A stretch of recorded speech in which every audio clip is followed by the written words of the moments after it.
They did not choose the prettiest girl. They chose the one no one would come looking for. Nia knew it before the knock even came. There was a certain kind of silence that settled over the village when something terrible had already been decided. It lived in the space between heartbeats, in the way doors stayed shut a little too tightly, in how voices dropped when she passed. She felt it that evening, felt it in the way her neighbor wouldn't meet her eyes, in the way children were pulled a little closer to their mothers, in the way the wind itself seemed to hesitate. So when the knock came, 3 slow, deliberate raps against her door, she didn't jump, she just closed her eyes. "Of course," she whispered. The knock came again. Nia straightened, smoothing her hands over her skirt. The fabric clung to her hips, to the softness of her stomach, to the fullness of her thighs. Every inch of her a shape this village had never quite known what to do with. Too much, they called it. Too bold, too loud, too visible, and yet somehow not enough to matter. She opened the door. 3 elders stood waiting, draped in ash-grey robes, their faces half hidden beneath deep hoods. But she knew them anyway. Everyone did.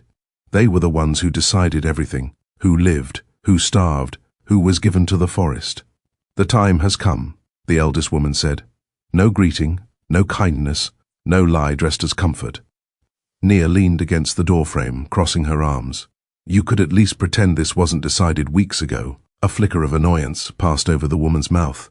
"The forest chooses when it hungers." Nia huffed a quiet laugh. "No, you choose who it eats." One of the others shifted uncomfortably. The eldest didn't. Her voice dropped, colder now. "Careful, girl." Girl. Nia was taller than all of them. Stronger too. But strength didn't matter here. Not the kind she had. Because she couldn't fight a whole village. Couldn't fight tradition. Couldn't fight fear. She exhaled slowly, then stepped back from the door. "Let me get my shoes," she said. "No." The word cut clean. Nia stilled. "You will go as you are," the elder continued. "The offering must be unbound." "Of course it must." Nia swallowed whatever bitter retort rose in her throat. "Right. Barefoot then, like something already halfway to the grave." She stepped outside. The air was thick with dusk, the sky bleeding into deep violet. Torches burned low along the path, their flames flickering as if uncertain they wanted to bear witness to this. No one else stood outside. No tearful goodbyes, no whispered protests, just closed doors. Nia let her gaze linger on them anyway, on the life she had lived inside those walls. The smallness of it, the quiet suffocation of being tolerated but never truly wanted. A strange sharp clarity settled in her chest. If this is how it ends. Then she refused to go quietly. "Lead the way," she said. They walked in silence. The deeper they went into the forest, the more wrong it felt. Nia had grown up on its edges. She knew its rhythms, the hum of insects, the rustle of small creatures in the underbrush, the whisper of wind through leaves. But tonight, nothing. No birds, no crickets, not even the wind. It was as if the forest itself was holding its breath, or waiting. The path narrowed, twisting between ancient trees whose roots bulged from the earth like bones. The shadows stretched longer here, thicker, clinging to her ankles as if trying to drag her back. She didn't let them. "First time?" one of the elders muttered behind her. Nia didn't look back. "Do you do this often?" Silence. "Good. Let them feel it too." They walked until the last of the torchlight faded and the world became something else entirely, darker, deeper, older than anything the village dared name. At last they stopped. A circle of stones stood ahead, half swallowed by moss and time. Nia had heard of it, of course. Everyone had. The place where the veil thinned, where offerings were made, where no one who crossed returned. "Here," the eldest said. Nia stepped into the circle. The moment she did, the air changed. It pressed against her skin, heavy, charged, alive in a way that made her pulse stumble. Something unseen brushed along her senses, curious and cold. Watching. Strip. The command was soft, unyielding. Nia's stomach tightened. "You're serious?" "Yes." Her gaze flicked between them. "You've taken people before. We have. And you made them do this too?" No one answered. That was answer enough. Humiliation burned hot under her skin, but beneath it, something sharper. Defiance. "If I'm going to die," she said slowly, "you could at least let me keep my dignity." "The Fae do not care for your dignity," the elder replied. "Only for what you are." Nia let out a breath through her nose. "Fine." Her fingers trembled only slightly as she reached for the ties of her dress. She refused to rush, refused to make this easy for them. Layer by layer, she undressed. Cool air kissed her dark skin, raising goosebumps along her arms, her thighs, the curve of her waist. She felt their eyes on her, measuring, assessing, offering, like she was already not a person, just a thing. She lifted her chin. Let them look. Let them see all of her, every soft curve, every stretch mark, every inch of a body they had never quite known how to accept, and would now never have to. "Done," she said. One of the elders stepped forward with a bowl of silver paint. "Stand still." Nia didn't move as cold liquid touched her skin. Symbols were drawn across her body, looping, curling, glowing faintly as they settled into place. Across her shoulders, down her arms, over the fullness of her breasts, her stomach, her hips, not hiding her, highlighting her, marking her. Something about that made her chest tighten. "What do they mean?" she asked quietly. "Binding," the elder murmured. A pause. "And invitation." Nia's pulse skipped. To what? This time, the elder smiled. A thin, knowing thing. To be seen. The forest shuddered. The air split with a sound like tearing silk. Light, too bright, too sharp, ripped through the darkness at the center of the stone circle. Nia's breath caught. The veil. It was opening. Wind roared where there had been none, whipping her hair around her face, tugging at her skin as if trying to pull her apart. The elders dropped to their knees. Nia didn't. She stood there, heart hammering, staring into the impossible light as something began to step through.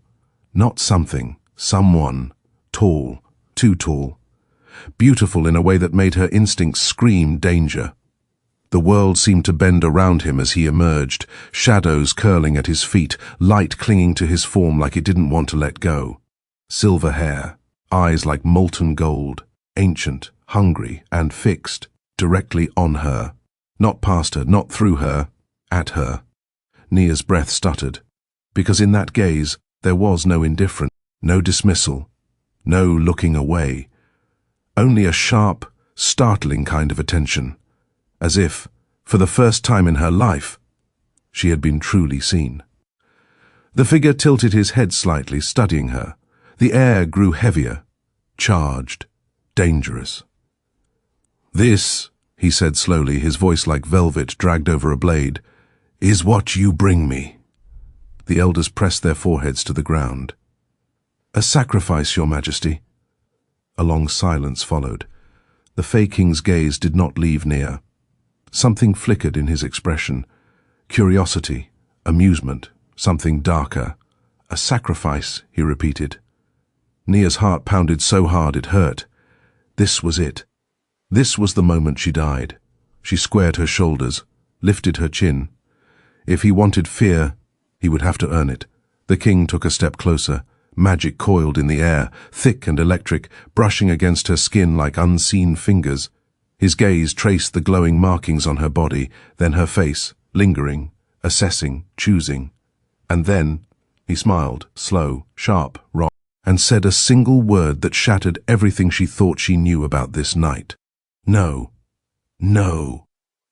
The word didn't just echo, it bent the world around it. The light tearing through the forest stuttered, as if reality itself had faltered in confusion.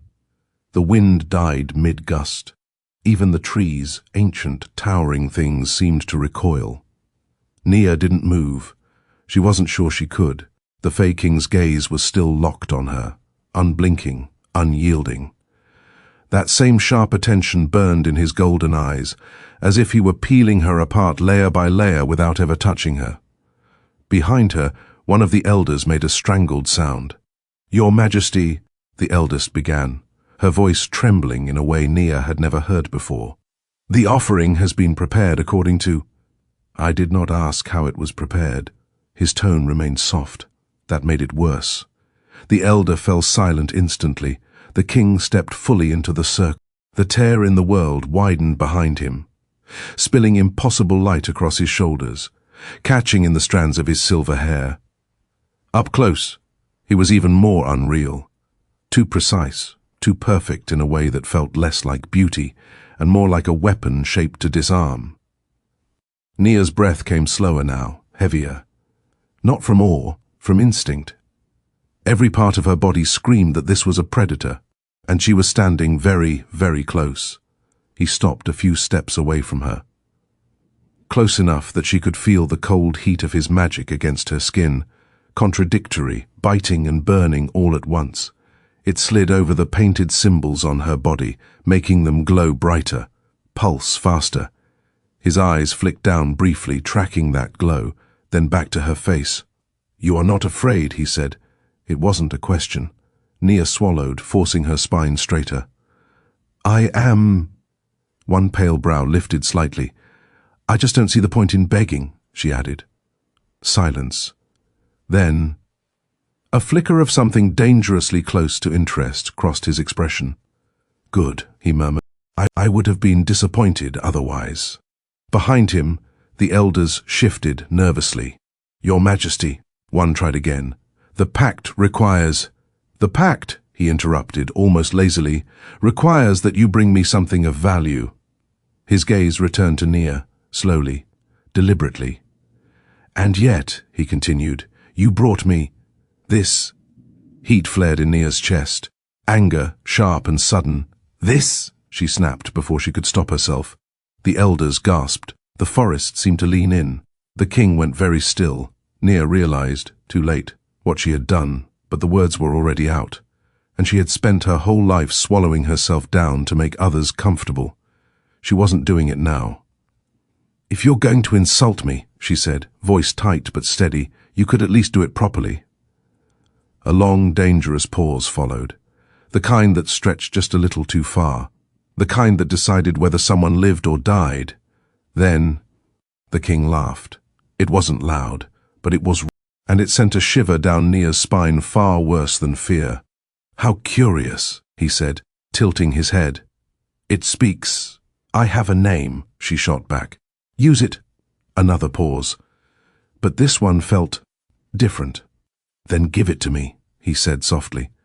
Something in the way he said it made her hesitate, not because she didn't want to answer, but because it felt like more than a question, like a request, like a claim. Still, she lifted her chin. "Nia." The moment the name left her lips, the air shifted. The magic around them tightened, coiling inward, as if it had been waiting for that exact sound. The symbols on her skin flared bright silver, then dimmed again, leaving a faint, lingering warmth behind. The king's expression sharpened. He took another step closer. Too close now. Close enough that if she reached out, she could touch him. She didn't. "You gave them your true name," he said. Nia frowned. "It's just my name. Nothing is just anything here," he replied. His gaze dropped again, tracing the lines painted across her. "Especially not you." Her pulse skipped. That wasn't what she expected. Behind them, the eldest elder found her voice again, though it shook. "Your Majesty, the offering must be completed before the veil closes." As if summoned by her words, the tear in the world flickered. Unstable. Time was running out. The king didn't look away from Nia. "Then it will not be completed," he said. Cold dread slid down Nia's spine. The elder's voice cracked. "You cannot refuse. The balance is mine to maintain." Now his voice changed. Not louder, but deeper, older. Something ancient moved beneath the words, something that made the ground itself seem to bow. The elders pressed themselves lower to the earth. Nia's heart pounded. This wasn't just a man. This was something else entirely. Something that did not answer to rules, or bargains, or reason. The king extended a hand toward her, not touching, waiting. "Come," he said. Nia stared at him, at the pale, elegant fingers, at the power coiled so tightly beneath his skin, it felt like the air might split again. "Where?" she asked. His lips curved slightly. "My realm—" "A beat. You will not survive if you stay here once the veil closes," he added, almost as an afterthought. Nia glanced back. The forest had changed again. The shadows were deeper now, moving, stretching in ways they hadn't before, watching her, hungry, and the light behind the king. It was shrinking, fast. Her stomach dropped. This wasn't a choice between safety and danger. It was a choice between two different kinds of death. She looked back at him. "You said I wasn't worth offering," she said slowly. "Why take me at all?" Something flickered in his eyes again, that same strange, unsettling interest. "I did not say you weren't valuable," he replied, his voice lowered. "I said they did not understand your value." Her breath caught. That was worse, because it meant he did. The veil shuddered violently. The light dimmed another shade. "Hurry!" one of the elders whispered hoarsely. "Or she will be lost to both worlds." The king's hand remained outstretched, unmoving, uncertain in a way that felt deliberate, as if he were allowing her to choose. Nia looked at that hand, at the impossible being attached to it, at the life she had just lost, then at the darkness gathering behind her, waiting. She let out a slow breath. "Fine," she muttered. "But if this is a trick—" "It is," he said smoothly. Her eyes snapped to his. He smiled, sharp, honest. "And you are still going to take my hand?" Nia stared at him for half a heartbeat longer. Then she stepped forward and placed her hand in his. The moment their skin touched, the world broke. Magic surged up her arm like lightning, sharp and blinding, stealing the breath from her lungs. The symbols on her body ignited, burning silver white as something ancient and binding snapped into place. The king's fingers tightened around hers. Not gently, possessively. The veil collapsed. And the last thing Nia heard before the forest disappeared forever was the sound of something in the dark screaming that it had lost its prey. The first thing Nia noticed was that the air tasted different. Not cleaner, not sweeter, just wrong. It filled her lungs too easily, too deeply, like it wanted to sink in and stay there, like breathing it was the first step to becoming something she didn't understand. The second thing was that she was no longer cold. Heat wrapped around her skin, soft and thick, carrying the scent of crushed flowers and something darker beneath it, something almost metallic. Blood, magic. She inhaled sharply, and then she realized she was still holding his hand. Nia stiffened. The Fae King hadn't let go. His fingers remained wrapped around hers, long and cool and unyielding, as if he had every intention of keeping her exactly where she was. Grounded, claimed. She tried to pull back. His grip tightened, not painfully. Just enough. "Don't," he said. The word brushed against her ear, low and smooth, though he hadn't moved any closer. Nia's pulse jumped. "You said you weren't going to kill me. I'm not." "Then let go." A pause. Then, slowly, he did. The absence of his touch hit harder than she expected. The magic that had been coiling around her arm snapped back, leaving her skin tingling, her fingers curling slightly as if they missed something they shouldn't. Nia clenched her hand into a fist, ignored it, looked up, and forgot how to breathe. The world, his world, was too much. The sky wasn't a sky at all, but a shifting expanse of color that bled from deep violet into molten gold, streaked with shadows that moved like living things. Massive, twisted trees arched overhead, their bark shimmering like glass, their leaves whispering in a language that pressed at the edges of her mind. And ahead, a palace, if it could even be called that. It rose from the ground like it had grown there, carved from dark stone and wrapped in thorned vines that pulsed faintly with silver light. Towers spiraled upward at impossible angles, defying gravity, piercing the strange sky above. Alive. The entire place felt alive. Nia took a step back without meaning to. "This is—" She stopped, swallowing. "This is wrong." "Yes," the king said calmly. "It is." She shot him a look. "You're just fine with that?" He glanced at her, one pale brow lifting. "It would be concerning if I weren't—" That wasn't reassuring. At all. Nia wrapped her arms around herself, suddenly very aware of her bare skin again. The glowing symbols had faded slightly, but they were still there, etched across her body like something permanent, like something that belonged here more than she did. "Clothes," she muttered. "I'd like some clothes." His gaze dropped, slowly, deliberately. tracing the curve of her shoulders, the fullness of her breasts, the soft strength of her stomach, her hips, her thighs. Not with the distant appraisal she was used to, not with mockery, not even purely with hunger, but with a sharp, unsettling kind of focus, as if he were memorizing her. Nia's spine stiffened. "Enjoying the view?" she asked, voice dry. His lips curved slightly. "I am considering it." Her cheeks heated, annoyingly. That wasn't an invitation. No, he agreed, it was not. And yet, he didn't look away immediately. When he finally did, he lifted a hand, flicking his fingers once in a small, almost careless gesture. Something shimmered in the air, and then fabric slid over her skin. Nia gasped, stumbling slightly as the sensation wrapped around her body. A dress, dark, soft, impossibly smooth, settled against her curves, molding to her shape as if it had been made for her. It fit perfectly, not tight in the way clothes back home often were, not restrictive. It followed her body instead of trying to change it. Her breath caught. "Oh."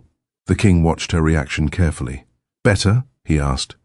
Nia smoothed her hands down the fabric, still a little stunned. "Yeah," she admitted. "That's actually nice." His gaze lingered on her again. Something in it shifted, subtle, satisfied. "We should go," he said. "To where?" He turned toward the palace. "My court." Nia's stomach dropped. "That sounds worse than being sacrificed." "It is," he said lightly. "In most cases." She stared at his back. "And mine?" He glanced over his shoulder. That sharp, dangerous smile returned. "We will see." The closer they got, the more the palace changed. It noticed her. Nia was sure of it. The vines along the walls shifted as she passed, curling slightly in her direction. The shadows clung longer, stretching toward her feet like curious hands, watching, waiting, judging. "I don't like this place," she muttered. "You are not meant to," the king replied. "That's comforting. It was not meant to be." "Of course it wasn't." Nia clenched her jaw and kept walking. The massive doors opened before they reached them. Not pushed, not pulled. They simply parted. The moment Nia stepped inside, the noise hit her. Voices, laughter, music that didn't sound like anything human hands should be able to make. And then, silence. It fell like a blade, every head turned, every gaze locked onto her. Nia froze. The court of the Fae was worse than the forest, worse than the ritual, worse than anything she had imagined. They were beautiful, all of them, in different, terrible ways. Some looked almost human, too symmetrical, too perfect, their eyes too bright, their smiles too sharp. Others were not. Skin that shimmered like scales, horns curling from temples, shadows that moved independently of their bodies. Monsters, every one of them, and they were all staring at her, a human, a mortal, standing beside their king. A murmur rippled through the hall. "What is that? A pet?" "No. Look at the markings. She reeks of the mortal realm." Nia's hands curled at her sides. She refused to shrink, refused to make herself smaller just because they were looking at her like she didn't belong. She didn't belong. But she wouldn't let that make her less. The king stepped forward. The room shifted instantly. Power rolled off him in a wave, pressing down on the court like a command without words. Silence returned. Heavy. Absolute. "She is under my protection," he said. No explanation, no justification, just a statement. The reaction was immediate. Shock, disbelief, and something darker, displeasure. A figure stepped forward from the crowd. Tall, elegant, dangerous in a quieter, more calculated way than the others. Her beauty was colder, sharper, cruel. "A human?" she said, her voice smooth as silk. "You bring a human into our court, and expect us to accept it?" The king didn't look at her. "Yes," the woman's gaze slid to Nia, slow, cutting, taking in every inch of her. Not like the king had. There was no curiosity there, no fascination, only disdain. "How unfortunate," she murmured. Nia met her gaze, held it. "If you don't like it," she said, "you're welcome to leave." A collective gasp swept the room. The woman's eyes narrowed. The king laughed, soft, dangerous.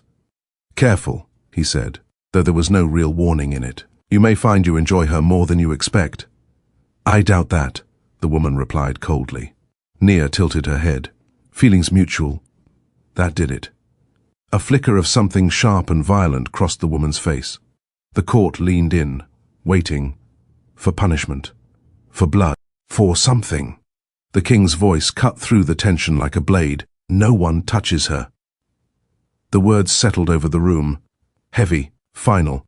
"Anyone who does," he added softly, "will answer to me." Silence followed. But it wasn't acceptance. Nia could feel it. In the way they looked at her. In the way the air shifted. In the way something deeper in this place, something older than even the court, seemed to stir. She wasn't safe here. Not really. Not even with him. Especially not with him. The king turned slightly toward her, his voice dropping low enough that only she could hear. "Try not to start a war on your first night." Nia glanced up at him, then back at the court full of creatures who wanted her dead. She exhaled slowly. No promises. They tried to poison her before the night was over. Nia realized it the moment the goblet touched her lips. Not because she tasted anything strange, but because the room went too quiet. The music faltered, not enough for a human ear to notice, but enough for instinct to catch. Conversations dipped into murmurs. Eyes slid toward her without seeming to, waiting, watching. Hungry for the moment she fell. Nia paused. The rim of the goblet hovered just beneath her mouth. She didn't drink. Instead, she lowered it slowly and looked up. The Fae King stood at the far end of the hall, draped across his throne like something carved from shadow and starlight. He hadn't touched the wine poured for him, hadn't touched anything, but he was watching her. Of course he was. Their gazes met, and something sharp flickered in his eyes. Not surprise, not concern, expectation. "Oh," Nia thought. "So this is a test." Her grip tightened around the goblet. Fine. If they wanted to show... She turned her head slightly, scanning the court with deliberate slowness, letting them see that she saw them, the ones pretending not to look, the ones barely hiding their anticipation. Then, without breaking eye contact with the king, she lifted the goblet again and drank. The reaction was immediate, a ripple of delight, of satisfaction, of cruel, eager excitement. Nia swallowed. Once, twice, set the goblet down, waited. Nothing happened. No choking, no collapse, no dramatic fall to the floor. Just the steady rhythm of her pulse, her breath, her body, fine. The silence that followed was different, confused, disappointed, and under it, uneasy. Nia tilted her head. "Well," she said lightly, "was something supposed to happen?" A few of the Fae shifted. One of them, a slender, sharp-faced creature with eyes too dark to be natural, stepped forward, frowning. "That is impossible." Nia shrugged. "Maybe your poison's weak." "It is not poison," the Fae snapped. "Then you should probably work on your intimidation tactics," she replied. A low sound echoed from the throne. Amusement. The king leaned forward slightly, resting his chin against his knuckles. "Fascinating," he murmured. Nia shot him a look. "You knew?" "Yes. You let me drink it." "Yes." Her eyes narrowed. "You're enjoying this?" "Very much." Something hot and dangerous curled in her chest. Not fear, not entirely. "Good," she said, "because if I drop dead later, I'm haunting you." That earned her a sharper smile. "I would welcome the attempt." The Fae who had stepped forward looked between them, irritation sharpening their features. "You toy with something you do not understand," they said to the king. "No," he replied calmly. "You do." The air shifted, subtly, but enough. A warning. The Fae stilled. Nia exhaled slowly. Okay, so, not poison, or not normal poison, which meant... She glanced down at her hands, at the faintly glowing markings still etched into her skin. Binding, invitation. Something about her wasn't reacting the way it should. Something about her didn't belong to them, not entirely. "Done with the games?" she asked. The king rose from his throne. The movement was fluid, effortless, predatory. The entire room seemed to tilt toward him as he descended the steps, each one measured, deliberate. "No," he said, "but we can change the rules." He stopped in front of her. Close again, too close. Nia held her ground, barely. "You are still alive," he continued, his voice low enough that only she could hear now. "That alone makes you valuable." I thought we already established that, she muttered.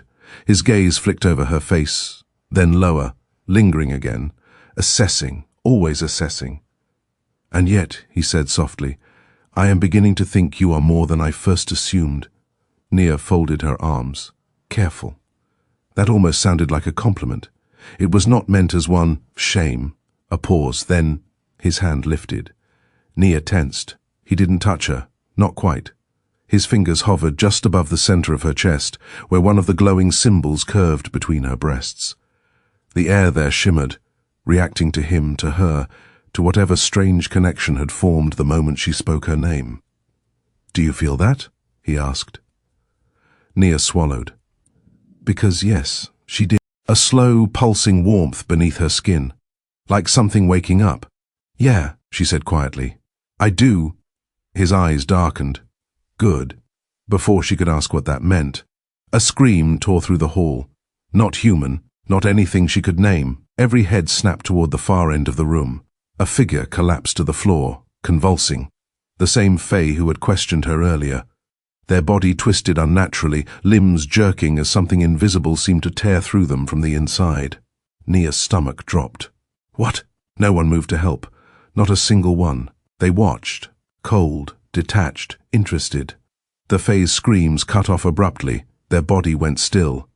And then it began to rot. Right there on the polished floor, skin darkening, cracking, splitting open as something black and wrong spread through it like a disease. Nia stumbled back. What the hell is happening? The king didn't answer immediately. He was watching, studying the corpse with the same intense focus he gave everything else. Ah, he said softly. There it is. Nia stared at him. There is what? He turned to her and smiled. Not amused this time, not curious. Something else. Something darker. Your replacement, he said. Cold dread slid down her spine. I don't like the sound of that. No, he agreed. You shouldn't. He gestured lightly toward the body. The poison was never meant to kill you. Nia's stomach twisted. Then what was it for? His gaze held hers. To reveal what would... A beat. Then, the corpse moved. Nia's breath hitched. The thing on the floor, because it was no longer a person, jerked upward, spine bending at an impossible angle. Its eyes snapped open, now completely black, its mouth stretching too wide as something inside it smiled. The court finally reacted. Not with fear, with excitement. Oh, someone whispered. It's begun. Nia's pulse roared in her ears. What is that? She demanded. The king's voice dropped, low and lethal. Something that was not supposed to reach my... The creature turned its head slowly and locked onto Nia. Not the king, not the court. Her. Its smile widened, recognition, hunger, claim. Nia took a step back. Yeah, she said under her breath. That's definitely worse than being sacrificed. The king stepped in front of her, blocking the creature's view. For the first time, something like irritation flickered across his face. You, he said softly, are becoming very inconvenient. The creature let out a sound that might have been laughter. And then it lunged. The creature never reached her. It didn't even come close. The moment it lunged, the air split. Not like the veil had, not clean, not bright. This was violent. A jagged tear of power ripped through the space between it and the king, snapping into place like an invisible wall. The creature slammed into it with a sickening crack, its body bending around something that refused to give. The sound it made, half scream, half fury. The king didn't move. He didn't need... Pathetic, he said softly. His fingers twitched. The creature lifted. No touch, no visible force, just lifted, as though the world itself had decided it no longer belonged on the ground. It thrashed, black eyes locked on Nia, mouth stretching wider, wider. Still trying to reach her, still trying to claim her. Something cold slid down Nia's spine. It wasn't just attacking, it was choosing her. Kill it, someone called from the court. No, another voice cut in, sharp and female. Wait. Nia's gaze snapped toward the speaker. The woman from before, the one with the cold, cutting beauty, stepped forward again, her expression no longer merely disdainful. Now, it was calculating, interested. "Don't destroy it yet," she said, eyes flicking between the creature and Nia. It reacted to her. "I noticed," the king replied dryly. "And that doesn't concern you?"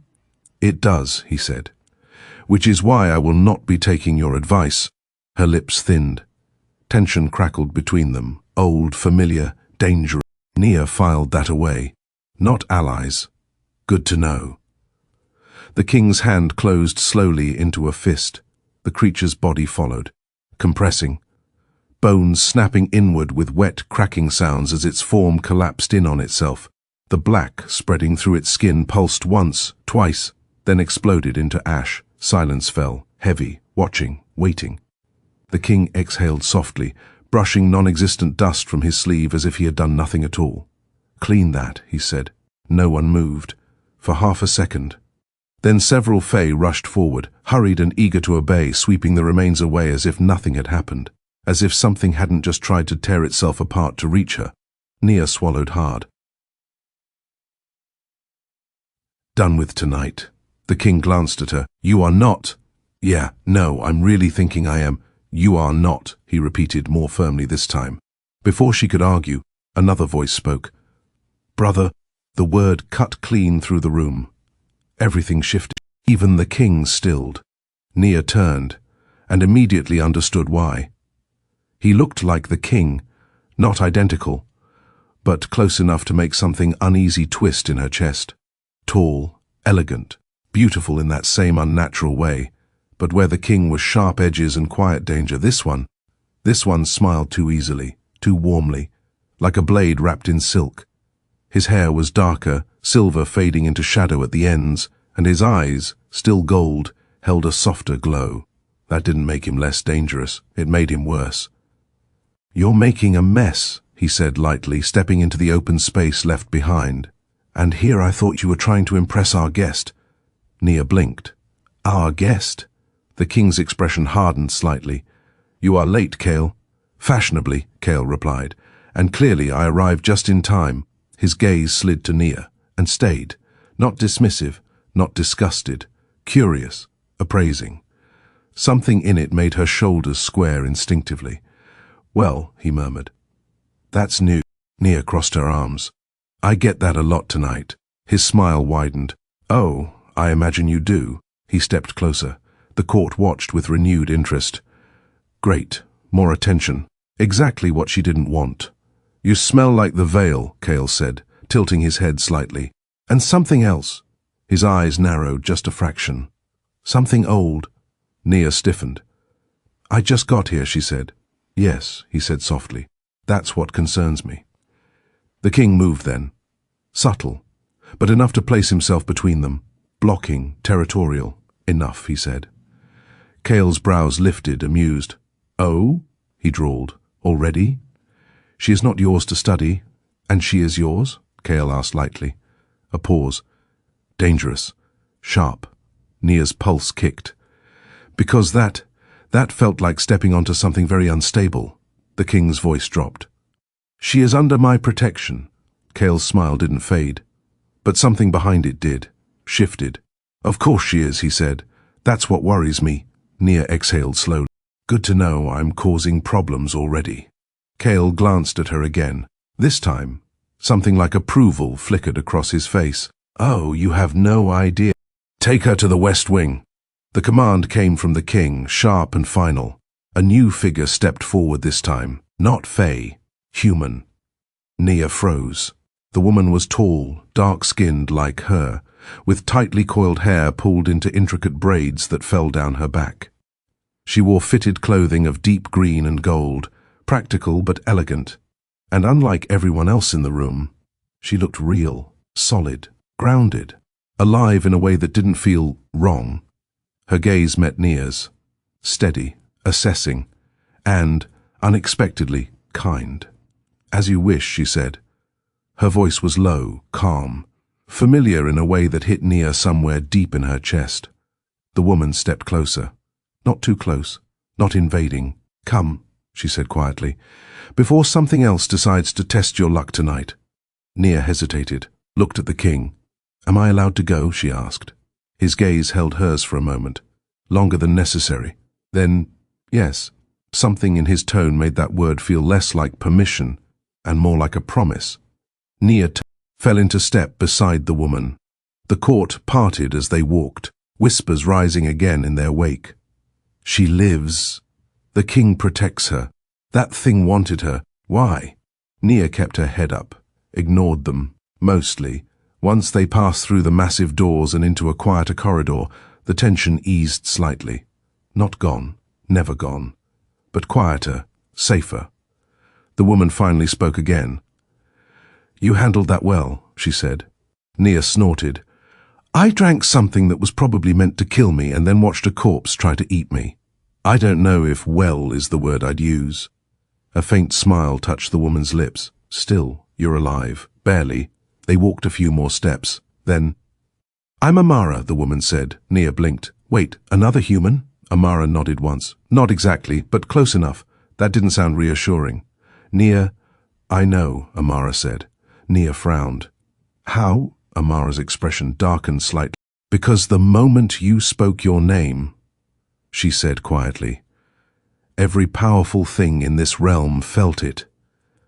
Nia's stomach dropped. "That doesn't sound good." "No," Amara agreed. "It isn't."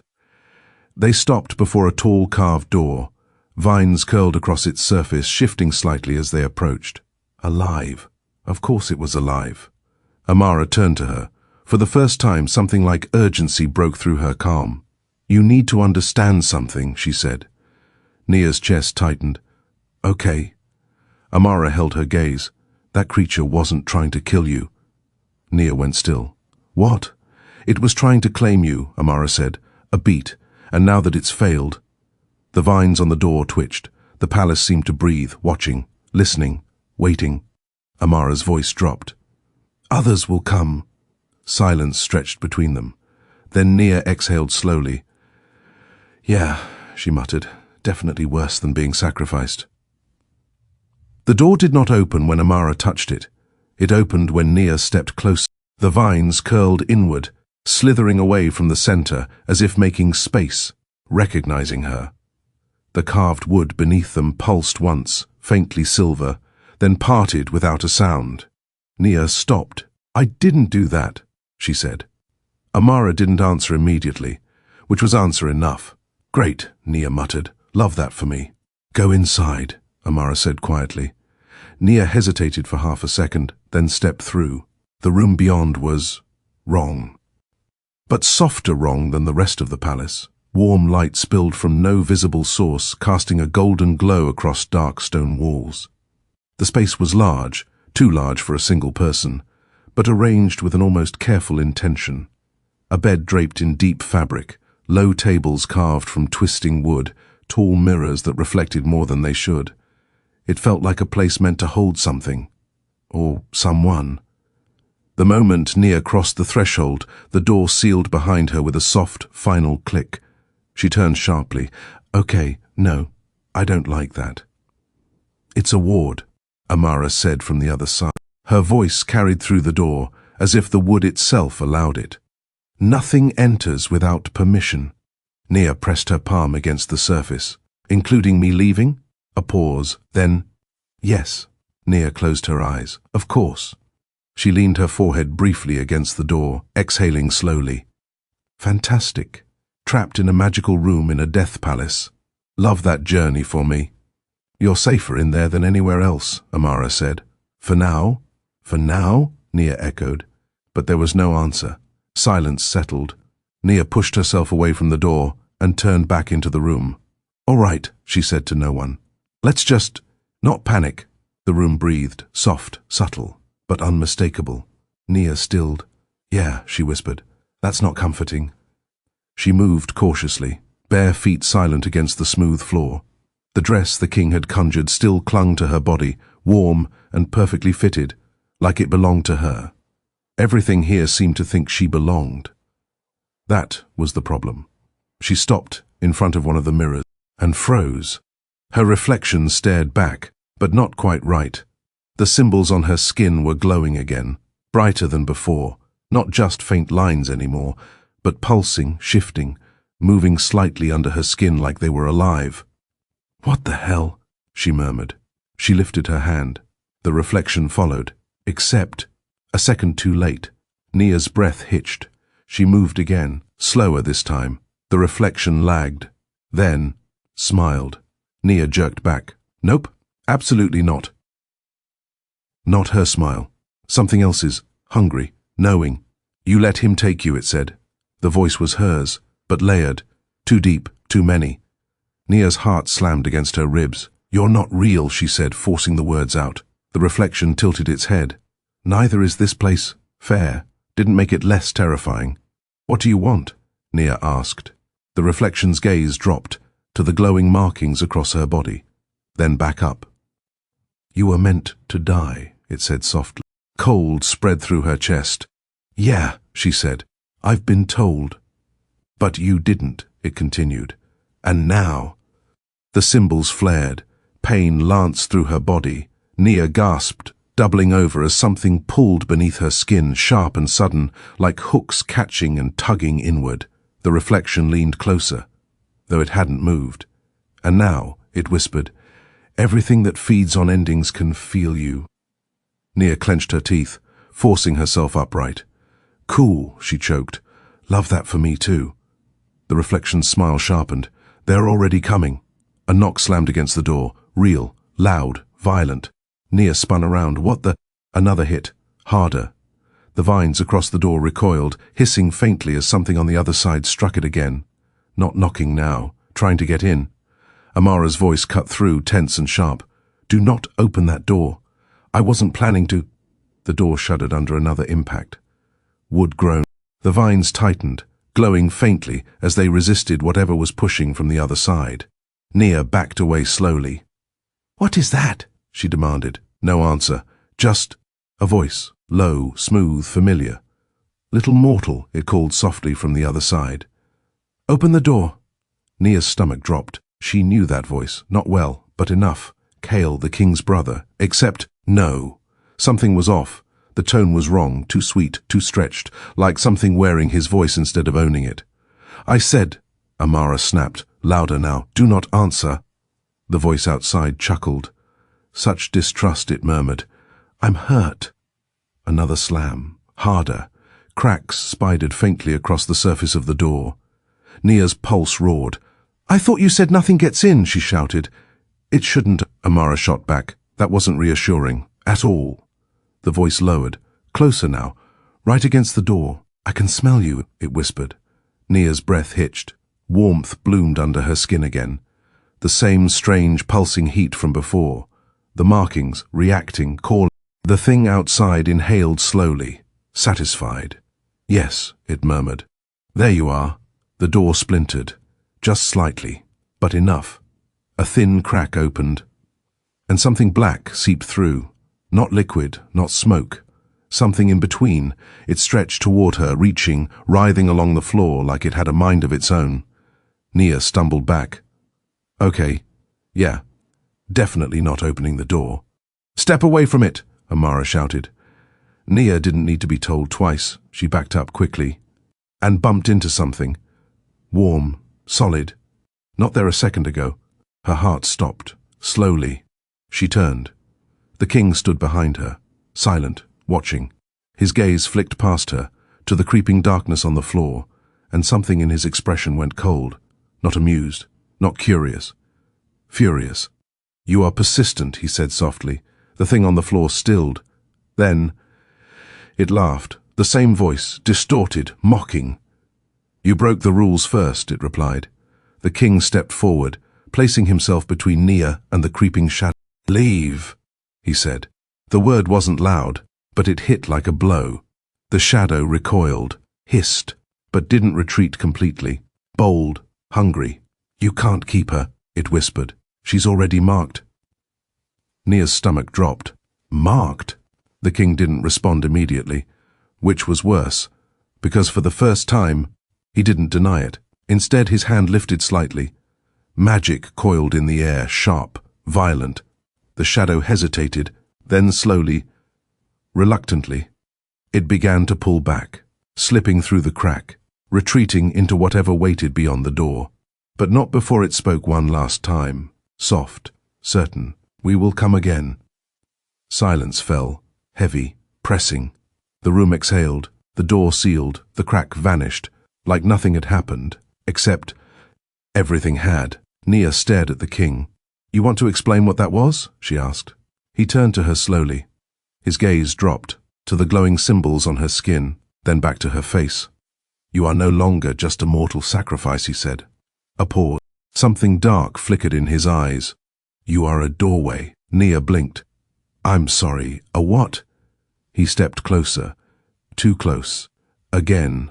"And now," he continued quietly, "things that should not be able to reach my realm can—" Her pulse pounded. "That sounds like a you problem," she said. His lips curved slightly, dangerously. "No," he said, "it is very much a you problem." Nia stared at him, then let out a slow breath. "Yeah," she muttered. "I'm starting to see that." Nia stared at him. "A doorway," she repeated. "You're telling me I got dragged into another realm just to become—" "What? A magical open sign?" The king didn't flinch. "If you prefer simpler terms," he said calmly, "you are a breach." She blinked. "That's worse." Yes, at least he was honest. Nia dragged a hand down her face, pacing now, restless energy building under her skin. The room felt smaller than it had moments ago. Too aware, too watchful, like it was listening to every word. "Okay," she said, turning back to him. "Let's recap. I was supposed to die. I didn't. Now weird shadow things want me. Your court hates me. Your brother is— whatever he is. Complicated," the king supplied. "And apparently I'm some kind of supernatural weak spot," she finished. "Did I miss anything?" "Yes," she paused. "Oh, good. What else?" His gaze held hers. "They are not just drawn to you," he said. "They can use you—" Silence. Nia's stomach dropped. Define use. His expression didn't change. "I would rather not." "That's not reassuring. It is not meant to be." "Of course it wasn't." Nia let out a sharp breath and resumed pacing, her bare feet whispering across the floor. The dress shifted with her, fluid, too alive for comfort. "Okay, so what's the plan?" she asked. "Because lock me in a room and hope nothing breaks through again doesn't seem like a long-term strategy. It is not—" "Great. Love that we agree." He watched her for a moment, silent, calculating. Then, "You will stay with me." Nia stopped, slowly turned. "I'm sorry, what?" "You heard me." "I definitely did," she said. "I just don't like it." "That is irrelevant." Her eyes narrowed. "No, it's actually very relevant." He stepped closer. The air shifted with him, thicker, heavier, charged with something that pressed against her skin like a warning. "Every moment you are not under my direct protection," he said quietly, "you are vulnerable." "I was under your protection 5 minutes ago," she shot back, "and something still tried to break in." "Yes," he said, "and it failed. Barely, but it did. A beat. Then, it will not fail next time if you are alone." That landed. Hard. Nia clenched her jaw. She hated that he was right. Hated that she could still feel the echo of that thing in the room, the way it had found her, the way it had wanted her. "And staying with you fixes that?" she asked. His gaze darkened slightly. "Yes. Why?" A pause. Then, "Because nothing in this realm would dare take what is mine." The words settled between them. Heavy, sharp, wrong. Nia went very still. "I'm not yours," she said. His expression didn't soften. "No," he agreed. Then quieter. "But they will believe you are." Her chest tightened. "That's not the same thing." "No," he said again. "It is not." Silence stretched, thick, tense. Nia held his gaze, searching for something, anything, that made this feel less like a trap, less like she was trading one kind of sacrifice for another. "And what happens," she asked slowly, "if I say no?" Something flickered in his eyes. Not anger, not exactly, something colder. "You do not have the luxury of refusal," he said. There it was, the truth. Nia let out a quiet, humorless laugh. "Right," she muttered, because that's been working out great for me so far. She turned away from him again, folding her arms tight across her chest. For a moment, neither of them spoke. Then, "You misunderstand me." His voice was closer now. Nia hadn't heard him move. She stiffened, but didn't turn. "Oh?" She said, "Enlighten me." "I am not offering you a choice because I expect obedience," he said. Her brows furrowed slightly. "Then why are you offering it?" A pause. Longer this time. Careful. "Because," he said quietly, "if I take that choice from you entirely, you will fight me." Nia blinked. That wasn't what she expected. "And you don't want that?" she asked. His breath brushed the back of her neck. "Too close. You would not survive it." Her pulse jumped. "That sounds like a threat. It is a fact." Nia turned then, fast, putting space between them. "Everything about you sounds like a threat," she snapped. "And yet," he said calmly, "you are still here." She hesitated. "Because, yeah." She was, alive, still standing, still arguing with something that could have killed her 10 times over by now. "Why?" she demanded. The question slipped out before she could stop it. "Why me?" His gaze dropped briefly, to the glowing markings on her skin, then back to her face. "I do not yet know," he admitted. That surprised her more than anything else. "You don't know?" "No. You expect me to believe that?" "I do not care what you believe," he said. "Only that you listen. Annoying. Very annoying." Nia exhaled sharply. "Fine," she said. "I'm listening." His eyes held hers, unwavering. "Something in you should not exist," he said. A chill ran through her. "And yet it does." The symbols on her skin pulsed faintly, responding. "To me?" she asked, a beat. Then, "Yes, that wasn't better. At all." Nia swallowed. "Okay," she said slowly. "So I'm weird. I get it. You've made that very clear. That is not what I said. It's what you meant." "No," he said quietly. "It is not." She frowned. Before she could ask, his hand lifted again, slowly, deliberately. This time, he touched her, not her hand, not her wrist, her face. Cool fingers brushed along her jaw, tilting her chin up just slightly. Nia froze. The contact sent a sharp pulse of magic through her. Stronger than before, deeper, like something under her skin answered him. Her breath hitched. "Do you feel that?" he asked softly. She did. God, she did. It wasn't just heat. It wasn't just magic. It was something pulling, connecting, wrong, dangerous, and impossible to ignore. "Yeah," she whispered. His gaze darkened. "Good. Not good. Definitely not good." Nia grabbed his wrist, not gently, pulled his hand away from her face. The moment their skin broke contact, the feeling snapped, leaving her breathless and unsteady. "Don't," she said. His brows lifted slightly. "Don't what?" "Don't do that like it's nothing," she snapped. "It's not nothing." "No," he agreed. "It is not." She stared at him. Something in her chest tightened. "You keep acting like you're in control of all of this," she said. "Like you know what's happening." A pause. Then, "I know enough. That's not the same thing." "No," he said again. "It is not." God, that was getting frustrating. Nia shook her head. Unbelievable. Silence settled again. She watched him. Two very different kinds of dangerous, trapped in the same room. Finally, "Fine," she said. "I'll stay with you." His expression didn't change, but something in the room did. Subtle. Satisfied. "Good," he murmured. Nia held up a hand. "Don't get comfortable." His lips curved slightly. "I would not dream of it."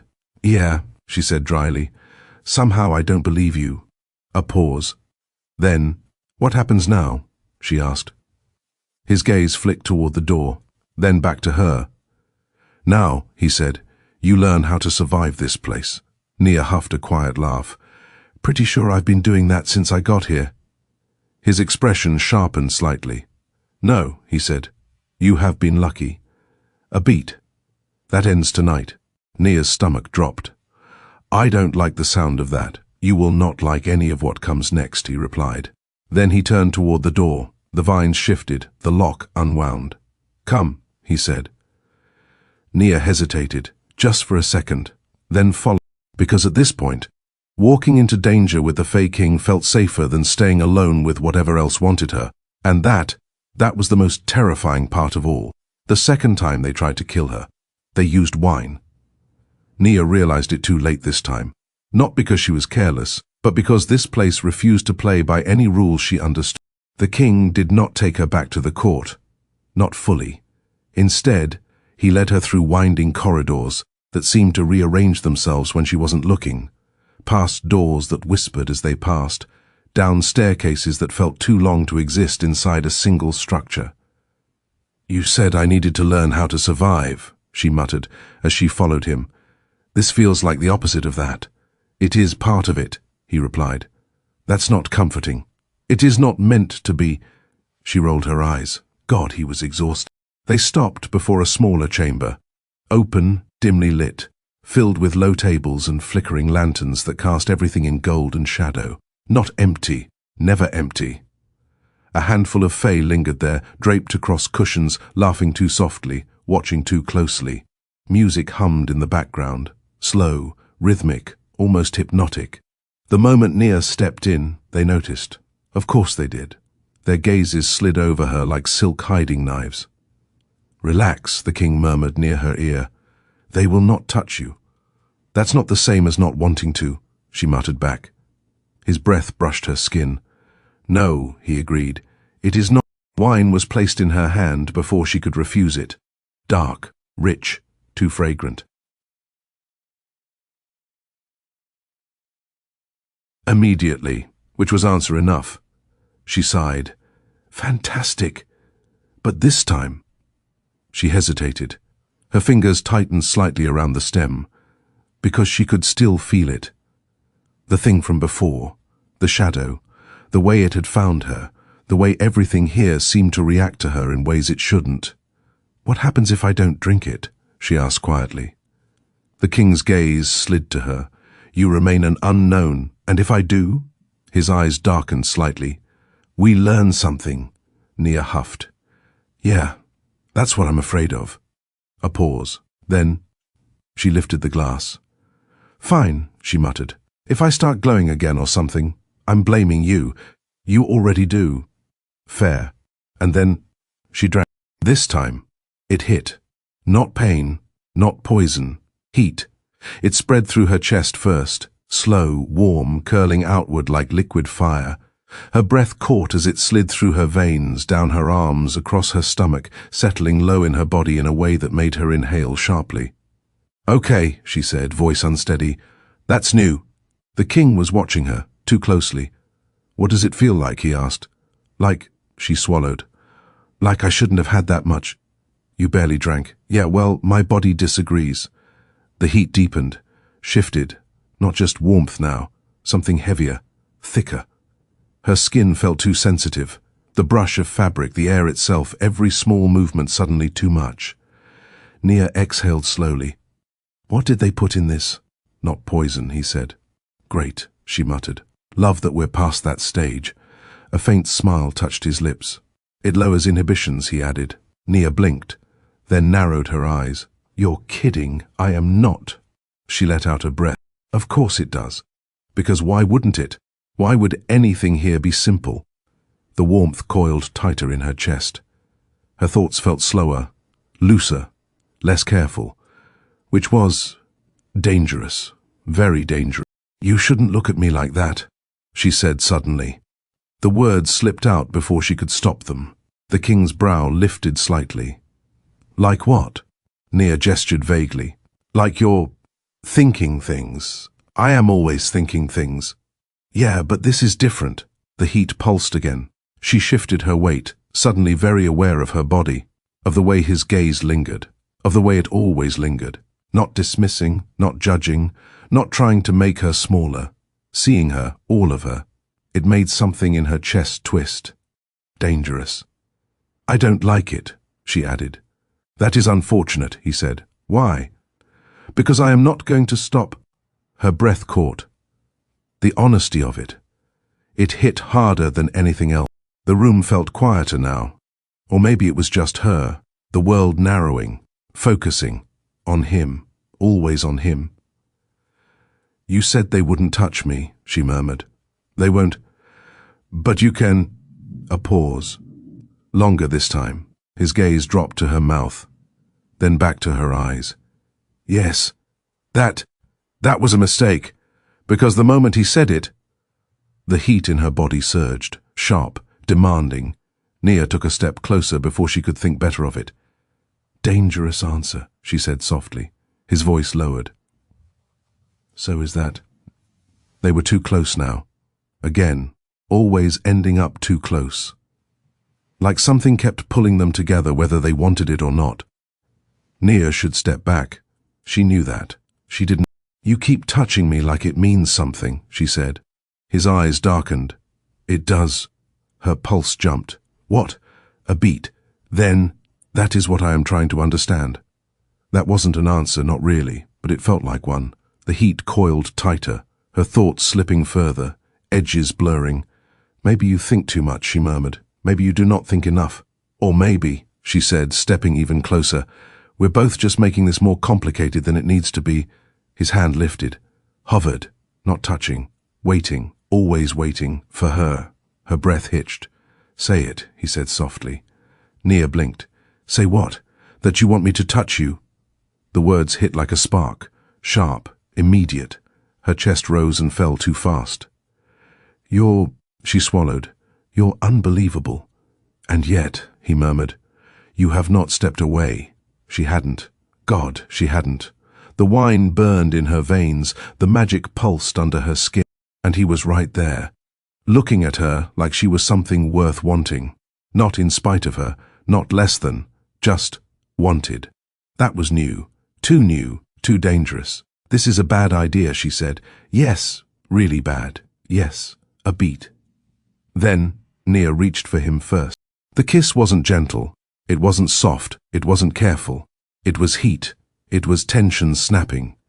It was every held breath and stolen glance and unspoken thing crashing together all at once. His hand came up fast, gripping her waist, pulling her closer, anchoring her against him like he had no intention of letting her go.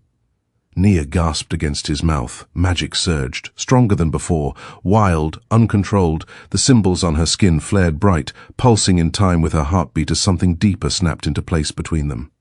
His grip tightened. A low sound slipped from his throat. Not human, not controlled. And that should have been her warning. It wasn't. Nia leaned into him instead, fingers curling into his clothes, holding on as the world tilted under her feet. The kiss deepened, burned hotter, too much, too fast, too everything.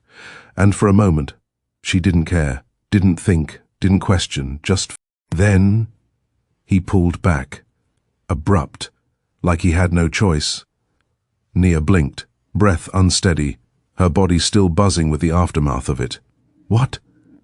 His grip on her tightened briefly before he forced himself to let go. Something had changed.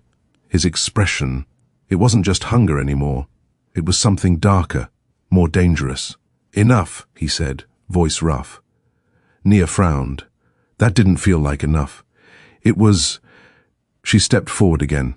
Doesn't seem like it. His hand caught her wrist, firm, stopping her. Do not, he said sharply. Nia froze, the shift in his tone. That got through the haze. Okay, she said slowly.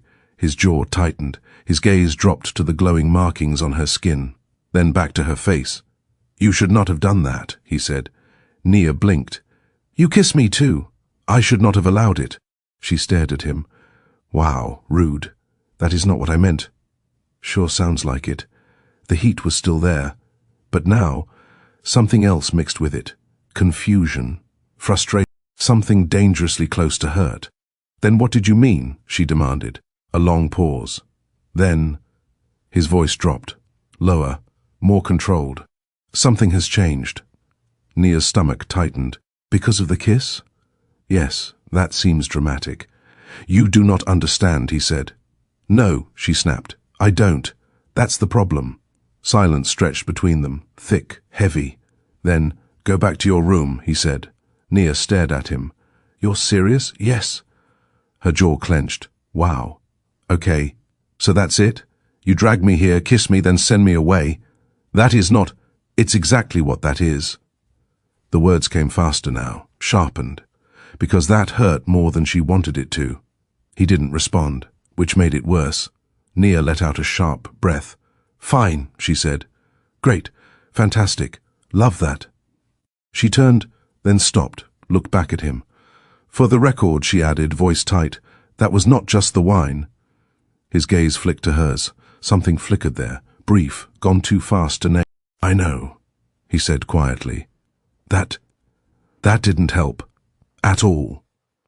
Nia shook her head and walked away. Fast, before she could say something worse, before she could turn back, before she could forget that everything about this was dangerous. And getting worse. Nia barely made it back to her room before the door sealed behind her. The vines snapped into place faster than usual, tight, almost urgent, as if the room itself was trying to keep something out. Or keep her in. "Yeah," she muttered, pacing. "That's not ominous at all." Her skin was still warm. No, burning. The kiss hadn't faded the way it should have. It lingered under her skin, threaded through her veins, coiling low in her chest like something alive, like something that had noticed. Nia pressed a hand to her sternum. The markings there pulsed. Once, twice, stronger than before. "Nope," she said firmly. "We're not doing this." She grabbed the edge of the nearby table, grounding herself, breathing in, out, slow. Except the room didn't feel the same. It wasn't just the lingering magic. It was the silence, too complete, too heavy, like the world itself was waiting. Then something knocked. Nia froze. It wasn't loud, it wasn't aggressive. Just 3 soft taps against the door. Her stomach dropped. "I'm not answering that," she said immediately. Silence. Then, "Nia." Her breath caught. That voice. Not the king. Lower, smoother, familiar, in a way that made her skin crawl. "Open the door," it continued softly. "We need to talk." She shook her head instinctively. "Nope. Absolutely not. Hard pass." A quiet chuckle came from the other side. "You wound me." "Good." Another pause.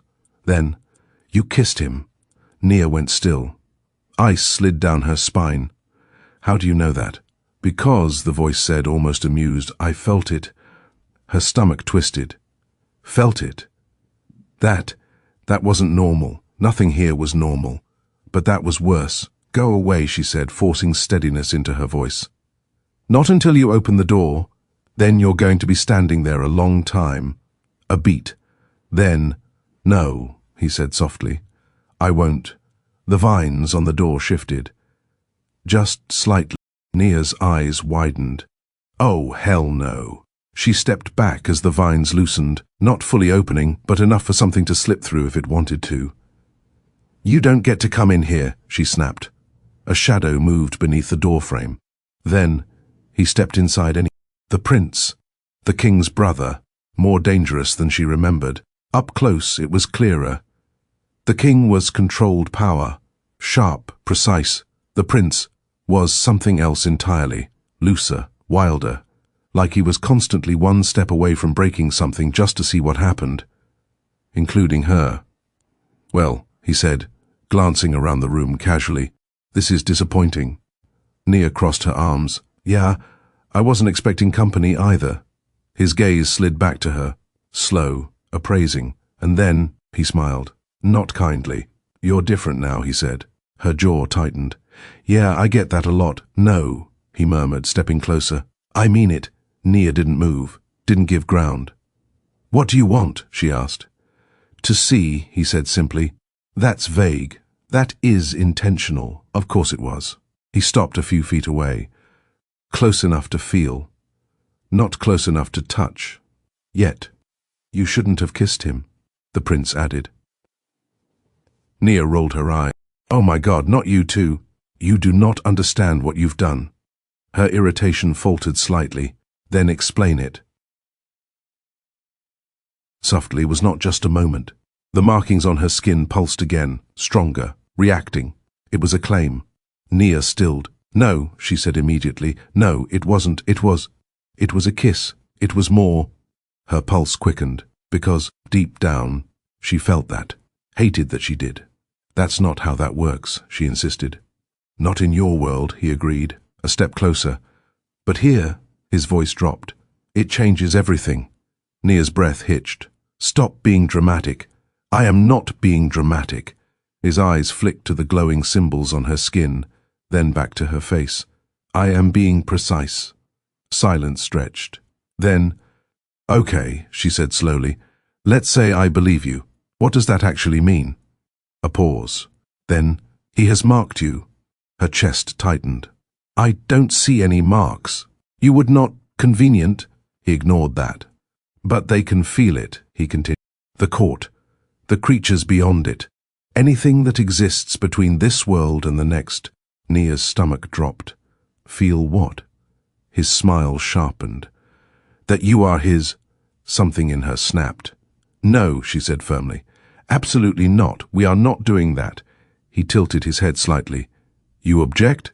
I very much object. How unfortunate. Yeah, for him, she shot back. A flicker of amusement crossed his face. Bold, he murmured. Honest, dangerous. Story of my life lately. A beat. Then, his expression shifted, subtly, less amused, more serious. Do you know why he stopped? The prince asked. Nia hesitated. Because he suddenly remembered he hates fun? No.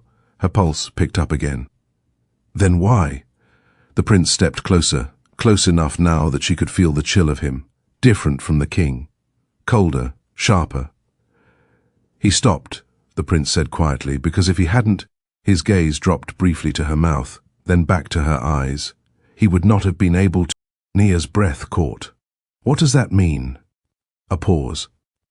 Then, it means, he said, voice low, that whatever you are, you affect him. The words settled deep, too deep. And that, he added softly, is something he will not allow. Nia frowned. That doesn't make sense. He's the one who. He is the king, the prince cut in. Control is everything to him. A beat. You threaten that? Her chest tightened. I didn't ask for any of this. No, he agreed. You did not. Silence stretched between them. Then, which is why, the prince said, stepping even closer, you should be careful. Nia held her ground. I am being careful. Not enough. His hand lifted, mirroring his brother, hovering near her face. But unlike the king, he didn't wait. His fingers brushed her jaw. Nia flinched, and the reaction was immediate, violent. The markings on her skin flared bright. A sharp pulse of energy snapped between them.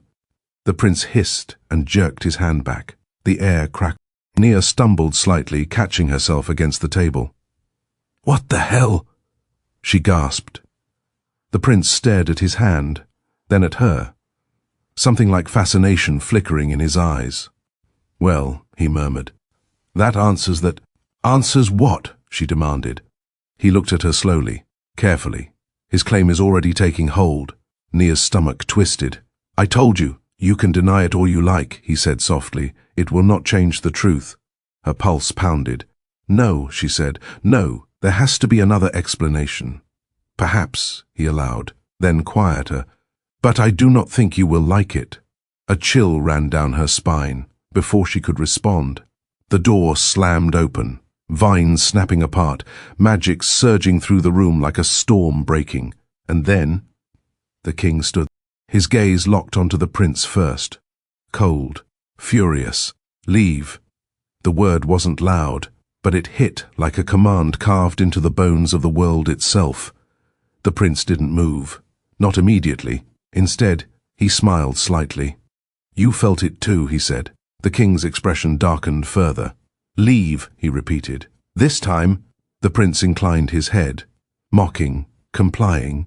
For now, he said lightly. His gaze flicked to Nia, lingering, too knowing. Try not to make things worse, he added. Then, he was gone. Just like that. Silence slammed into the room, heavy, charged. Nia turned slowly.